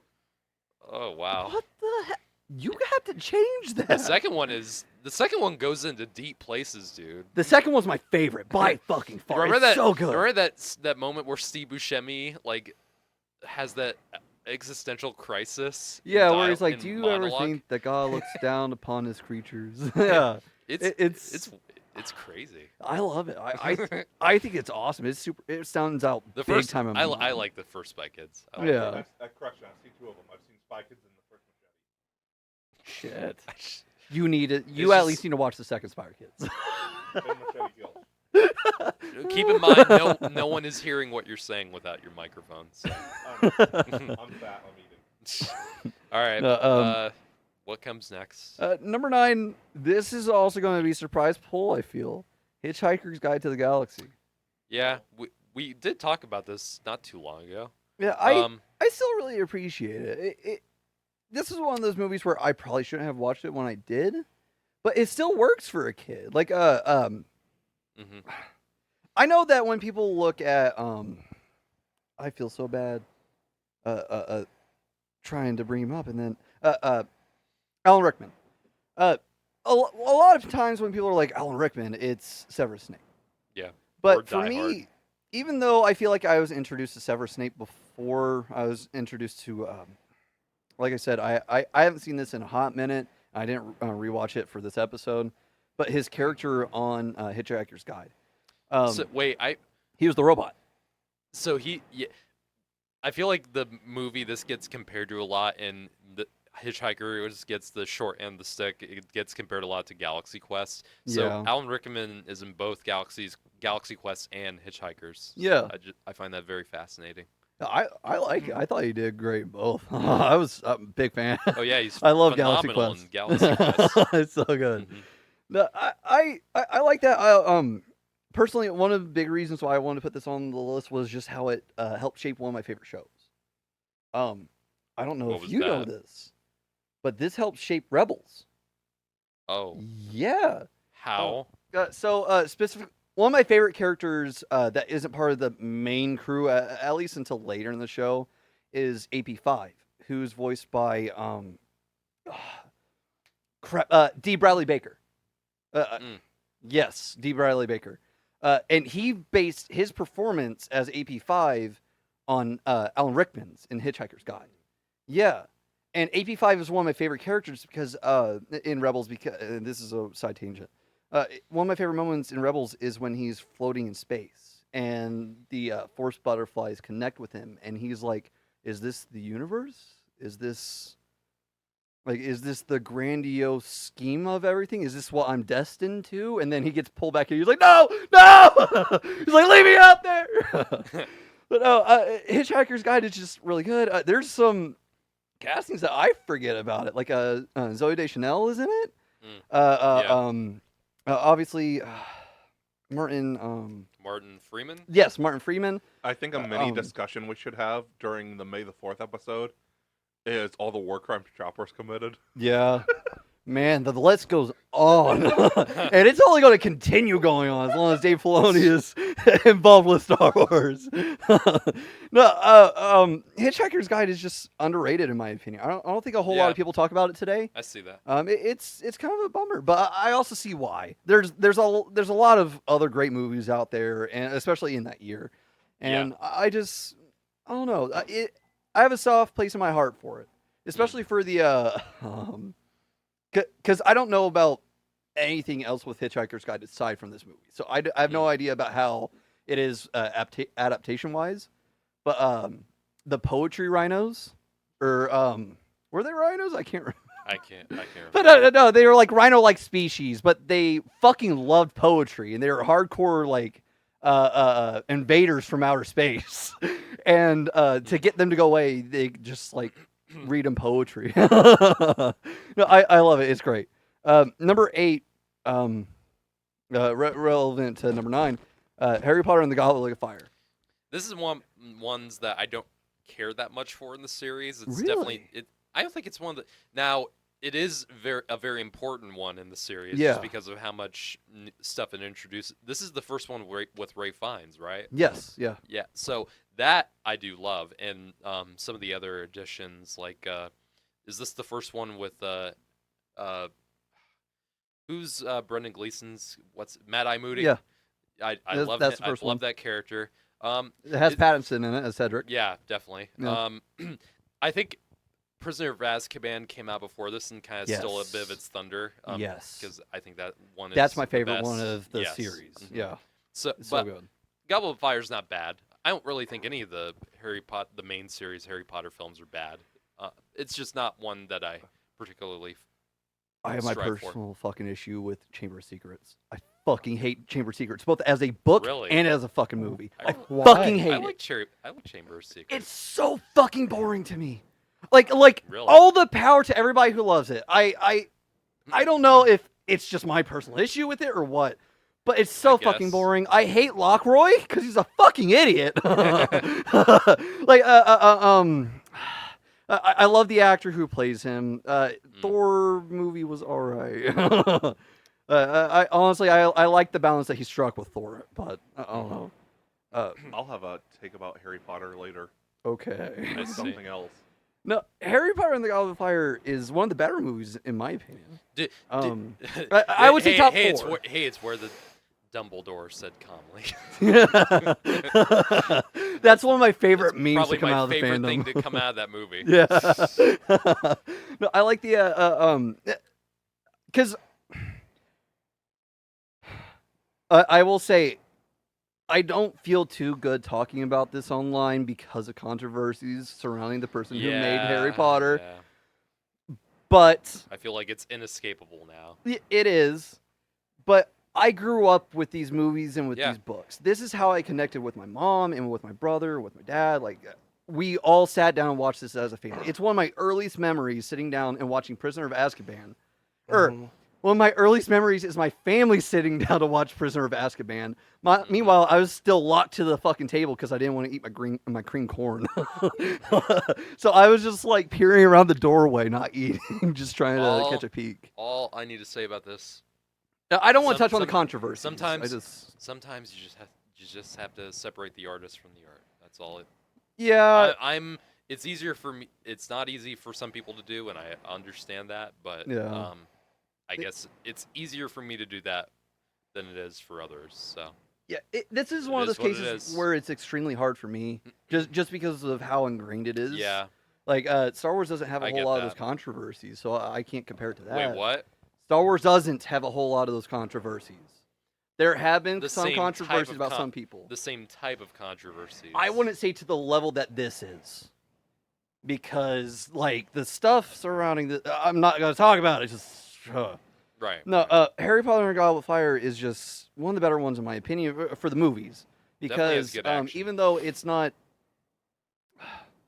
There's differences between the movie and the book, obviously. But I feel like it's one of the more true ones. In my experience, a lot of shit was cut out.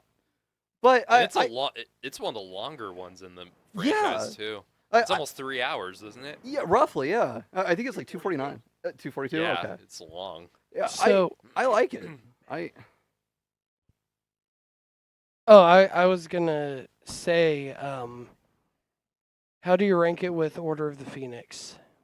Order of the Phoenix introduces probably the series' greatest villain, right? Is that the one that introduces Umbridge? Yeah. She makes that freaking movie. That's what makes that. That's what makes it for me. I haven't reread Order of the Phoenix in a long time. I don't remember how it compares that way. But concerning the movies, I might put Order of the Phoenix right under Goblet of Fire, just because of a lot of the sequences in Goblet of Fire. Mhm. Umbridge, by absolutely one of the best fucking villains to ever be Yeah. put on fucking screen. Holy He's shit! worse than fucking Voldemort. Yeah, I Voldemort was like, couldn't are even you take over sure? Yeah. Well, there were. I feel a little bad for Umbridge in the books. I feel a little bad for her. The books make her more sympathetic. No, because something really tragic, in my opinion, happens to her, and the kids make fun of her for it. She to not completely go there. Remember how she was dragged off by the centaurs? Yeah. Well, there aren't a whole lot of female centaurs to mate with. Yes. And they actually recover her in the book. Ooh. And they make horse sounds around her, and there's a very visceral reaction to it. This is So- in a kid's book? Yes, and it made me feel bad for The her. books get less and less kiddie the more they go on. Yes, no, it gets super dark after Goblet of Fire, because it Yeah. Let's move yeah, on. After I'm- Goblet of Fire, I don't consider them kids' movies. No, it gets really dark. I mean, the oh. books. What makes the Harry Potter books and the movies so special to me? They grow up with their audience. They get more and more adult the more they go on. Not just the characters, but the stories get more adult and the themes get darker. Yeah. And yeah, I think that's what makes them special. And Goblet of Fire's, Prisoner of Azkaban gets pretty dark in many areas, but Goblet of Fire pushes it with the introduction of Ralph Fiennes, who is one of the greatest villainous portrayals in cinema, in my opinion. Keep going. No, sorry, yeah. No, getting back to Paul's question, because it went on the tangent. Getting back to Paul's, I would put Order of the Phoenix underneath Goblet of Fire. For me personally, I know a lot of people where this is their favorite one, and I stand by it. Like, I get it. I think it's good. No, I don't know. I like it. I will say, when the series comes out, I probably will not review it personally. I'm just saying that. I'm But still so whatever. conflicted about why they're doing it. I don't think that should have happened. No. But the only thing good I can say The best about it, adaptations, in my opinion, are not ones that are completely faithful to the books. exactly, because when you're a fan of the books, I get it. You want that to be adapted faithfully. But my thing is, when you go to see a movie, you want to be surprised. Yeah. My best example of why I say that, The Shining. Okay. There's the Stanley Kubrick Shining, which Stephen King strongly dislikes because of how much it deviated. Yeah. It's one of the most celebrated films in history. Then we got the TV miniseries of The Shining that was much more faithful, and that miniseries is shit. It's awful. So yeah, just because something is more faithful to the book does not make it better. No, not by a long shot. Hmm. Yeah, I've been preaching for years the issues with adaptations and stuff like that. Like Yeah, recently I'm so tired of the thing that the thing that always makes me mad when I hear it is the book is better. yeah, no fucking shit. Like you're a fan of the book, you're always going to say that that's better than the Movies and movie books that are deviated. completely different forms of media. Yes, you have yeah. you have to make changes here, and you have to make changes for both. So Yeah, I just feel like a faithful adaptation is boring when you're a fan of Yeah. the book. Like now there are lots of faithful adaptations I do like for sure, but yeah. Well, it's like another series that I grew up with was Percy Jackson. We got the Logan Lerman movies, which way different from the books. yeah, But we just recently got the Walker Scobell series, and I love this series. There's differences from the books. Like I've read Lightning Thief at least 120 times. I like those books. No, they're so good. I fully recommend them to everybody. I love the fact that Rick Riordan's continuing Percy's personal story now into adulthood. Big fan. But that's a different thing. No, but that was a thing where like the series is a great adaptation because there's a lot of respect for the original work, and the differences or the little deviations that they made from the original book, I love. I think that they're great choices. Like, does anybody care about any spoilers? This is No. just like a cameo. No, Okay. Well, so in Lightning Thief, Percy and Annabeth have to go retrieve Ares' shield, right? Mhm. Okay. So in the book, they go do that. They almost get killed because Hephaestus set it up as a trap to kill Ares and all this other stuff because he didn't like the love between Aphrodite and Ares. Aphrodite being Hephaestus' wife. Yep. Well, in the book, they never come face to face with Hephaestus. In the series, they do. And it has this really important moment for Annabeth where Annabeth is debating this entire thing where she's like, well, my mom wants to punish me because of all this other stuff. And it ties into it, and it's really cool. I love the deviation. It's great. But no, adaptations should not... adaptations that are 100% faithful, like you said, can be good. I want to be surprised. Probably my favorite book is The Green Mile by Stephen King, and the movie is incredibly Yeah. faithful to it, but it knows what stuff to cut out of it. Yeah. Anyway, we've gotten way Yeah, off sorry. track. Let me get to my number 7. I'm going to brush by this one really fast because at least 2 of you covered it. Matthew, I don't think it was on your list. And I haven't seen it in a bad minute. Brokeback Mountain. Right. Now, you guys already covered it. So it's on. Oh, wait, the only one. So it's on 3 of our lists. Yeah. Okay. Yes, yeah. That was one of the ones where I was like, it's going to be on at least one other person's list. Yeah. Guaranteed. But no, great movie, great acting, really solid. I need to rewatch it. I wish I knew how to quit you. Number 6, Corpse Bride. Mhm. Matthew already went off a minute, so I'm just going to make a couple comments and move on. Sorry, excuse me. Jeez. Music? Oh, so good. Not talking about composer himself, but the music, fucking awesome. I just love the piano duet through and through. It's one of my favorite things that I've ever heard come off of a score. Mhm. I just really love it. I love the visuals. I like the contrast between the living and the dead. Mhm. Honestly, I really wish that a lot more projects would do that, but I really appreciate it here. It just feels really special and just fully in line with everything. Yeah. Also, one of the best fucking twists to come out of an animated movie, in my opinion. Like, I feel like you can predict it, especially when you're older watching it. Yeah. But as a kid, it just blows your mind. Yep. Like, oh! And then she drags him down. Oh, dude, so good. Yep. No, Make kids' movies scary again. yeah, please. Kids can take it. Yes. Number 5, 4-Year-Old Virgin. We've beat this movie to death. Honestly, I think I'm gonna go home trying to rewatch it. What's your favorite like scene or joke from it. I already Or- said it. It's the Aquaman condom. Yes. It's stuck with me my entire life. No matter how many times I watch it, I'm like, that's that. Yeah. What? like the TMI. The first time that I like bought a box of condoms, first thing I did. I don't know why, but just across the hand. I don't know why, and I think it's realistic this way. Because Steve Carell is obviously portrayed as a big man baby. Yeah. As a 40-year-old man. But I just love how he still curses.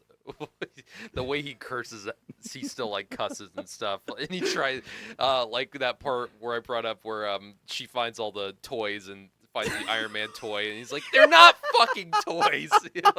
I just love how pissed off he gets. It's like so like exasperated. Yeah. I love it. This is Iron Man. The amount of disrespect. Yeah. And of course, the part I quote this all the time when he gets back the speed dating card. For no reason, he just tries to talk ghetto. Love it. Well, I wish that I could remember Jamie Lynch's line because she had so many good lines in my Yeah. opinion, and that was also one of her earliest Jane works. Lynch? Yeah. Oh, Well, wasn't it? I don't think so. It was 2005. I don't Because that think was so. one of her busiest areas, as far as I know.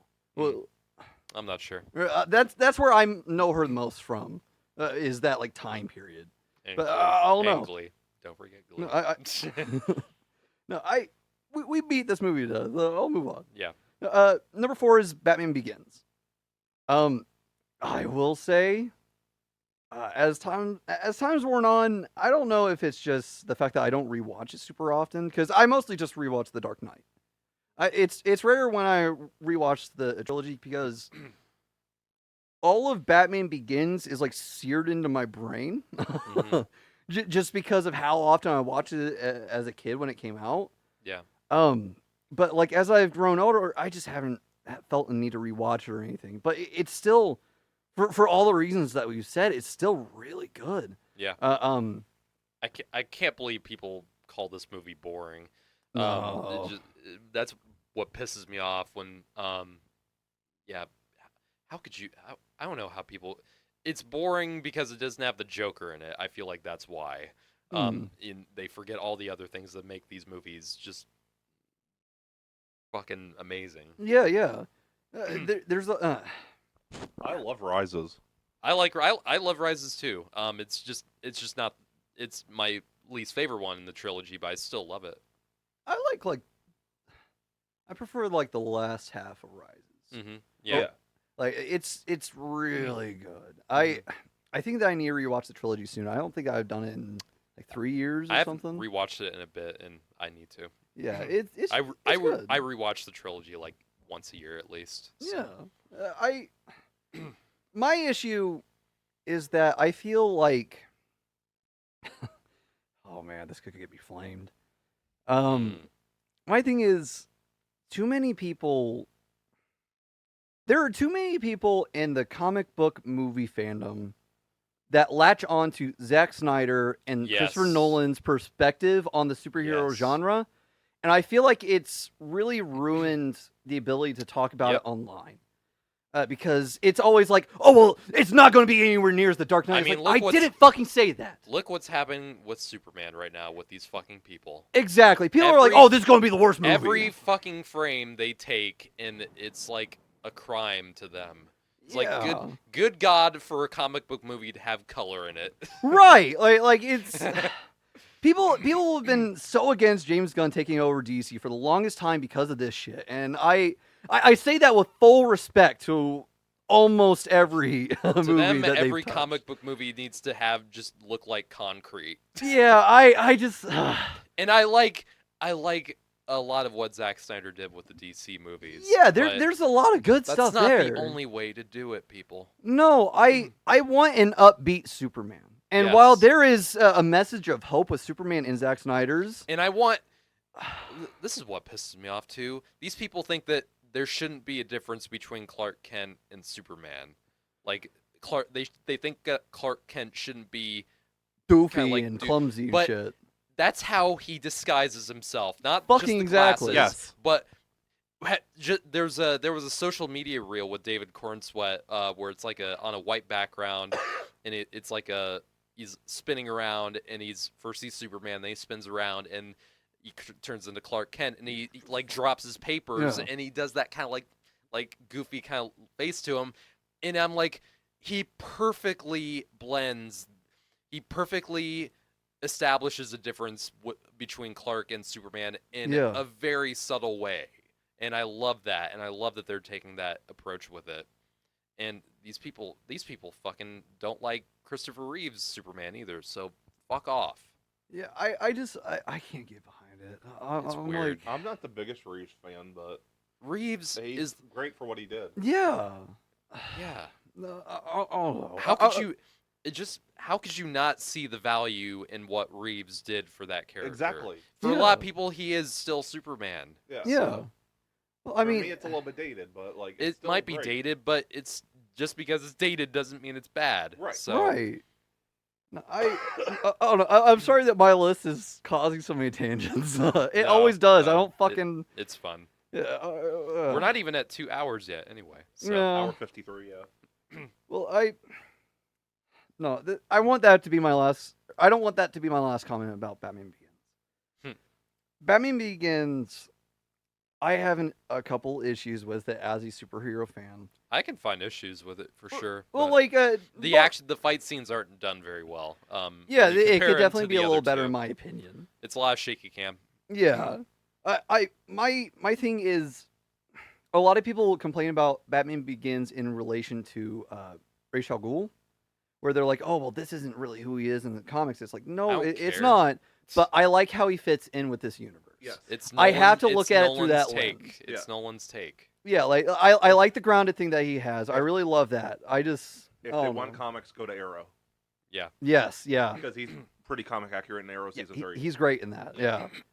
No, Batman Begins is a really solid movie for all the reasons that we've listed, and I think that it deserves a lot of the love Christian that Bale, it's gotten. I think is actually might be the best in this movie, and I like him. I like him. I love him in all the movies, but his Batman voice is the best in Batman Begins because he doesn't overdo it. Hmm. Where the and other he- drugs going? Yeah, I love. He might because I love Michael Keaton's Bruce Wayne. I think he's. I do love. I love a lot of Batman performances over the years. I think my favorite would be. I think my favorite Bruce Wayne is Christian Bale. Yes. I would say Bale's my favorite because Bruce Wayne. he and Robert like is my favorite like Batman. what Christopher Reeve did with his Clark and Superman. There's a clear difference between Yes. Bruce Wayne and Batman. I feel like Robert Pattinson's going to learn that in the second movie. Mm-hmm. Yeah, I feel like it's like a Yeah. learning thing. Yeah. I would really appreciate seeing that. Yeah. For me, Christian Bale.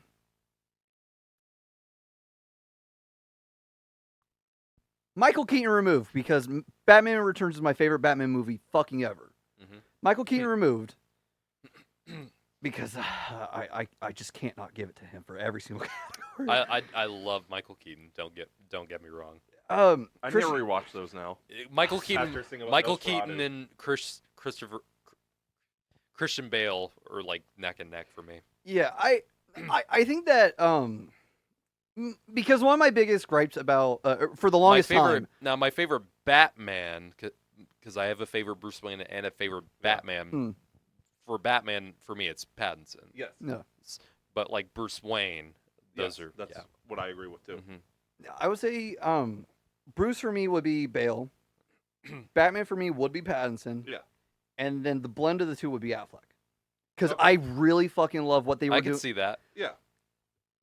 A lot of people hated what they did with Affleck's Batman. And a lot of people lot of loved it for the a wrong lot of reason. A lot of that, I think, is the script. Yes, But I would I agree with won't- that, I especially won't in get Batman into v that. Superman. Yeah. Justice League. But the Snyder cut version of Batman, It's not. so good. Bat, That's what it should have been Bruce the entire Bat- time. Bruce- yeah, absolutely. In the Snyder cut, absolutely. Yeah. No, I don't know, but that's mine because we have our Spider-Man picks too. Yeah. I feel like I don't Batman's wanna the do easiest that. way to I do don't want that. to do with. that right now. That would take too long. No, I know that's a completely different thing. We can talk about that later. But no, I want that to be my final comments about Batman Begins. I didn't want to end it on a this is kind of ruining talking about shit in the fandom. I didn't want.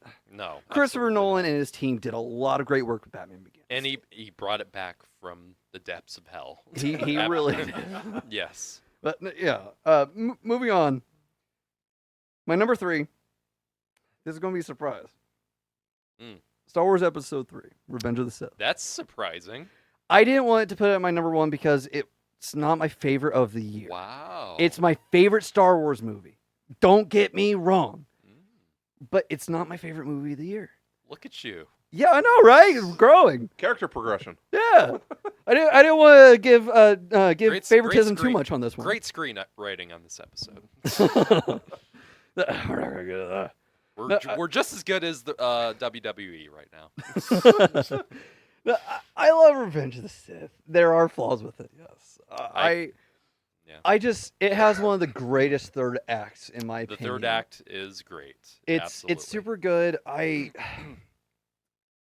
When people talk about lightsaber choreography, I feel, or when people talk about lightsaber choreography and in terms of greatest lightsaber fights, I feel like people think that the duel of heroes is super overplayed, but it's really not.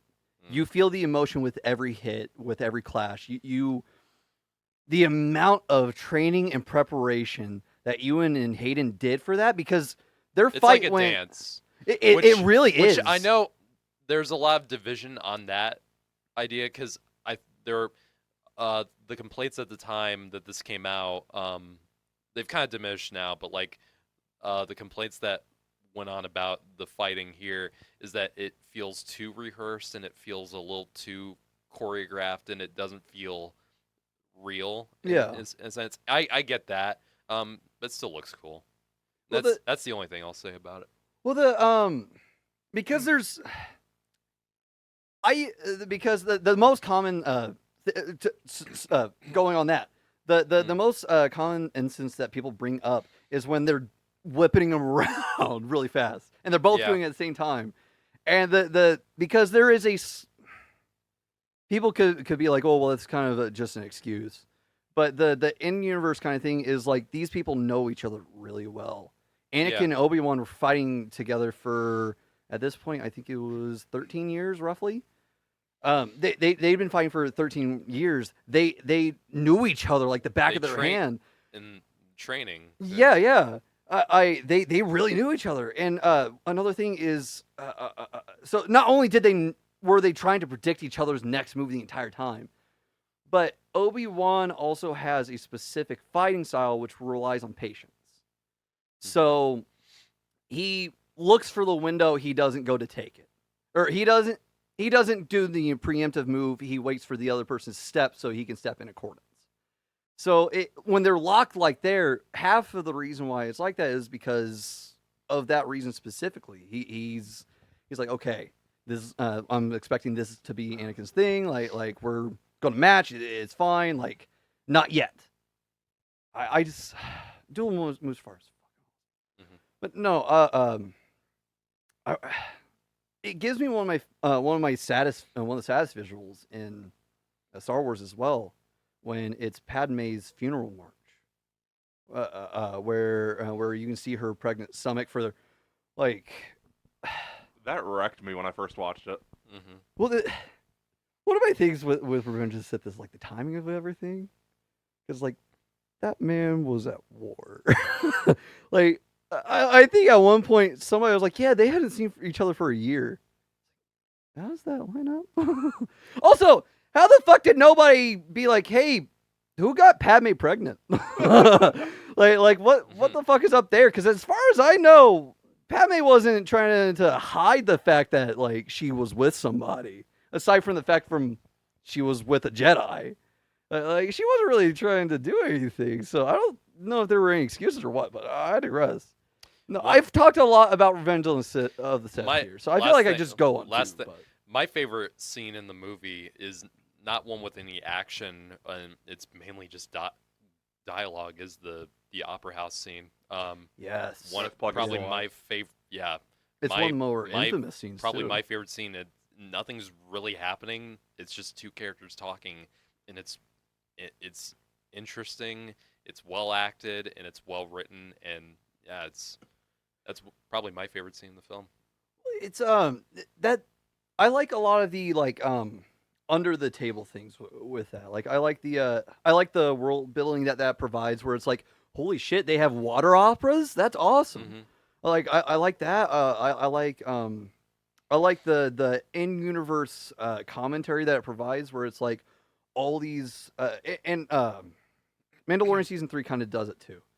But here I like that they're like, yeah, all these rich politicians and all these people that are benefiting from the war, who do kind of have a stake in the war, are just chilling at an opera. Meanwhile, there's a galaxy-wide extermination going on. You know, like it's like there's a very serious war happening, and they're just chilling and listening to some tunes. I like a lot of the underlying themes and messages throughout. I really, that's one of my favorite Good. scenes too. I've criticized the prequels a lot for its dialogue. That's one of the best examples of it. From the trilogy in that scene. Yeah, I love it. Because It's really good. it doesn't explain it. It's telling a story. It's telling a legend, but it's not. It's also expressing things subtly. And, Yes. It's expressing things that are between the lines between Anakin and Palpatine in a way that feels natural. And it's just the acting between the two is solid in that part. So. Yeah, I think it's actually in all of Star Wars. I think that's Ian McDiarmid's best acting. Yeah.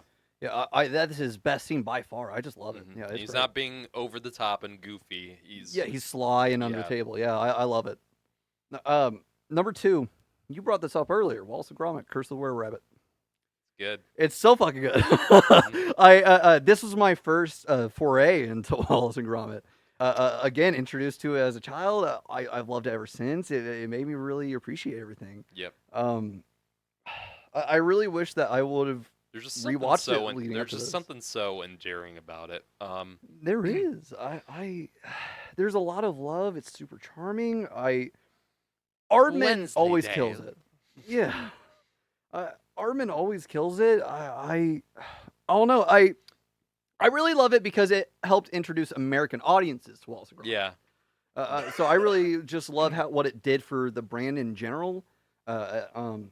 Also, I'm never gonna bring up a stop motion film, because the amount of work that goes into Yeah. that, it's super tedious, and it's With this and all the Corp- respect. Corpse Holy Bride. hell, With yeah! this and Corpse Bride that you brought up. I love them. There's I just have a And very The fact that they continue to do actual stop motion with the new one too. yeah. Just bravo. I'm gonna have bravo. an issue when we do the '80s movies. I've only seen 10 movies from '85. Is it from fucking horrible to or is it? Yeah. Okay. or all-time classic, because there's so many all-time classics from that year. There's one really good movie on the list. Okay. One? Okay. Yes, of Come the ones on. I've seen. Okay. I know Got what more one to it do. isn't, but It's not Back to the digress. Future. I know. I That's know. why I was mentioning. No. No, I really have to get a clue with that one. Curse of the Warrior Rabbit is just, it has such a soft spot for me, and it like I said, it really built this deep rooted respect for me with that studio and with that medium of filmmaking as a whole. Mhm. Garrett, if there was ever a thing where I could actually be intelligent about talking about something, it's stop motion animation. I just Have you tried to do it? being deeper in my thought, nope. No, I have. No, I really do think deeply about these movies, just because of my respect for it. Mhm. And Not high it's enough just, to think deeply. I mean, if there was ever an opportunity to get me to think deeply about something, it's when I'm high. For real. It's triggered some like episodes for me. Mask off. I have mental issues that or complications that I suffer with myself. Personally. Yeah. And I have had some issues with that substance. But like that is one of the things where like my number one actually triggered it recently, just because of how in depth I went into it, and I fell down a rabbit hole. But no, yeah, if I were ever thinking deeply about it, that's definitely the time to catch me. But no, Christopher Rabbit, just I love it, so good. Mm-hmm. Yeah, great. Let me guess. Number one's Charlie in the Chocolate Factory. Son of the Mask, actually. I'm surprised you didn't fake me out with Son of the Mask on your list, Matthew. Oh. I'm surprised you didn't do that to me this time, because you did it with Fant Forstick last time. Yeah, so Jamie Kennedy is actually really good here. I really love how he portrays himself in the movie. I really find him relatable ever since I was a small kid. No, it's not my number one. And Alan Cummings, just Oscar-worthy performance. Through and fucking through. The baby, best visual effects I've ever seen. I will say though, there are some really fucking ridiculous scenes in that you can't help but be like. I'm gonna say this. I've watched this movie. Like, this movie is not even fun to watch drunk. Really? This movie is not even fun to do that. It is that bad. Torturous. There's only like a couple things that I watched from it. Me and my roommate got piss drunk trying to watch this thing. It was still fucking awful. Oh my god. There's one thing that stuck with me as a kid where I was like, I don't like that. But it was just a fucking dumb visual with it. It was the part where he steals the historian's face off of him and mounts it on the wall. That is so. It's not. It's simple, but the way it's done, it's so creepy. What's your actual number one? My actual number one, it's on the mask. No. People wouldn't expect it at this point, I feel. I don't know. Yeah. No, my actual number one, I really was thinking about not including on my list, but I did look it up.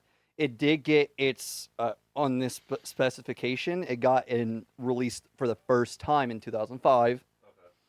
Okay. Howl's Moving Castle. The English dub of it was first released in 2005. Okay. And that was the one that I had my first experience with. Okay.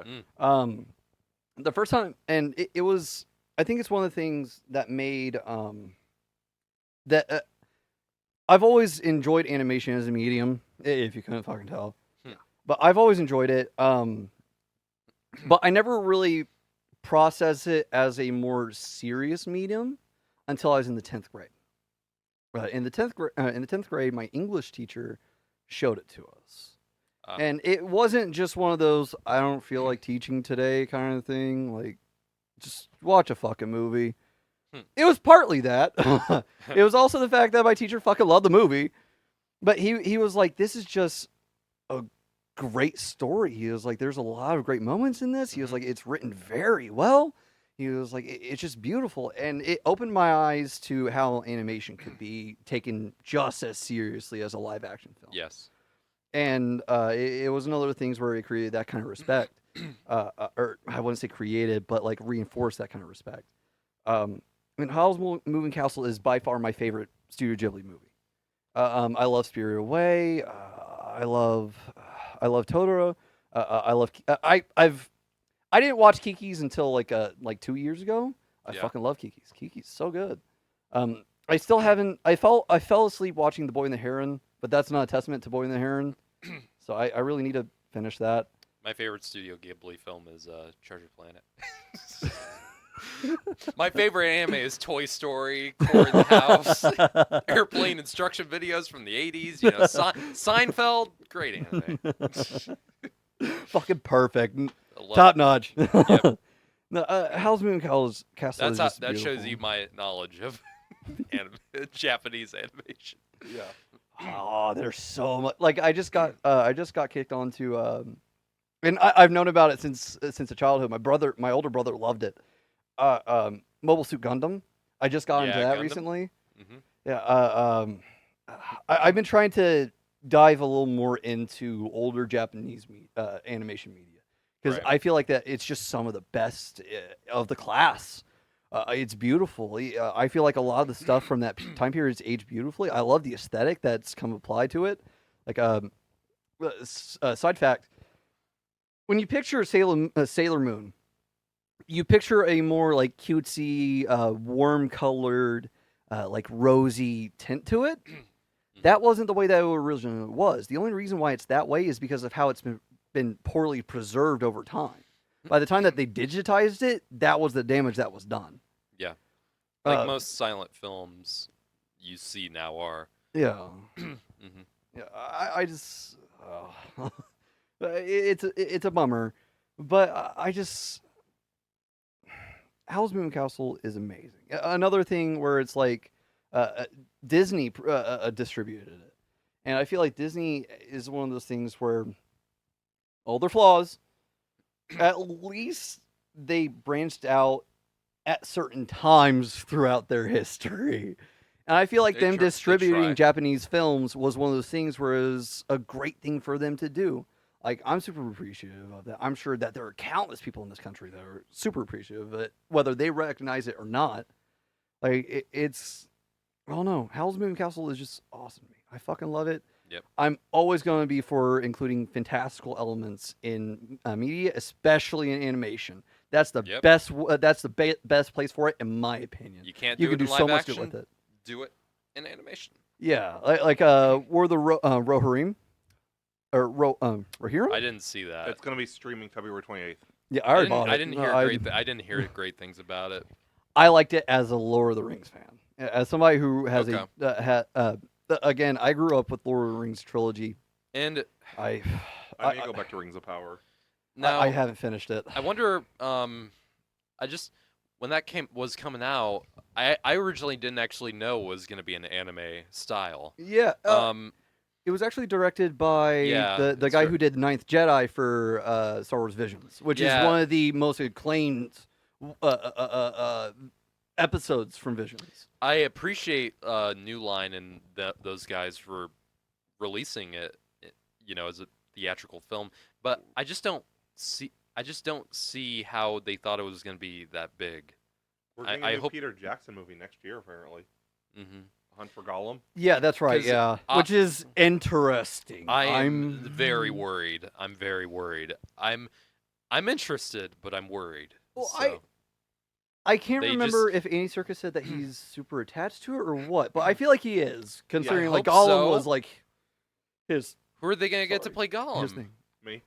Well, I mean, they could have grabbed somebody else for it, and Andy just help teach and be like, "This is how you do it. This is If you get back Andy Serkis, that's already a big draw for audiences. Yes, so. big time.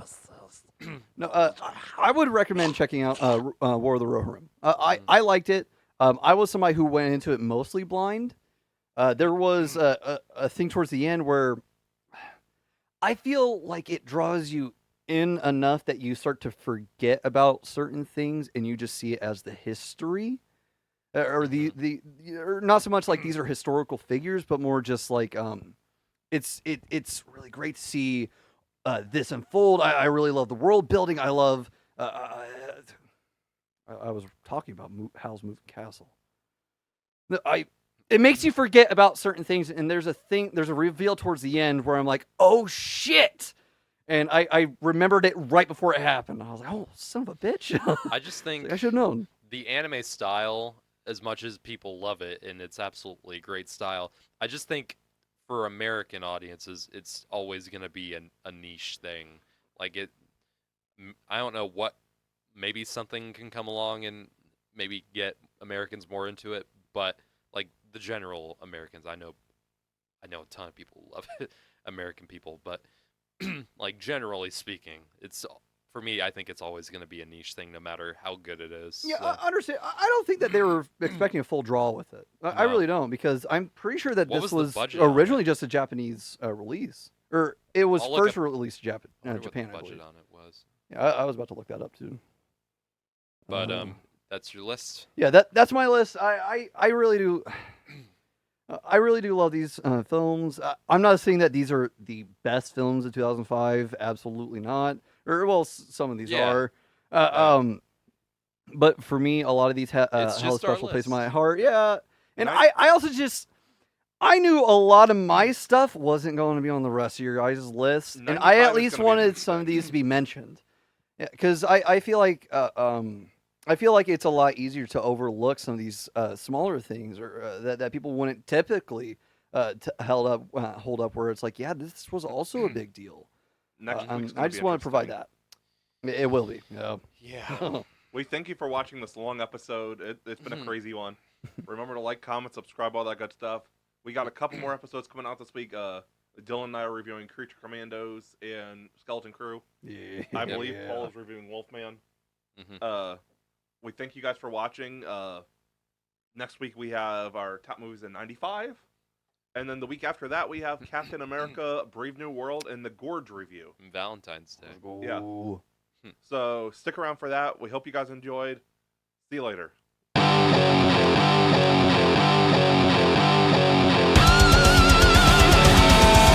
have been the Cinema Asylum Podcast. You guys were awesome. Thanks for coming out. Good night.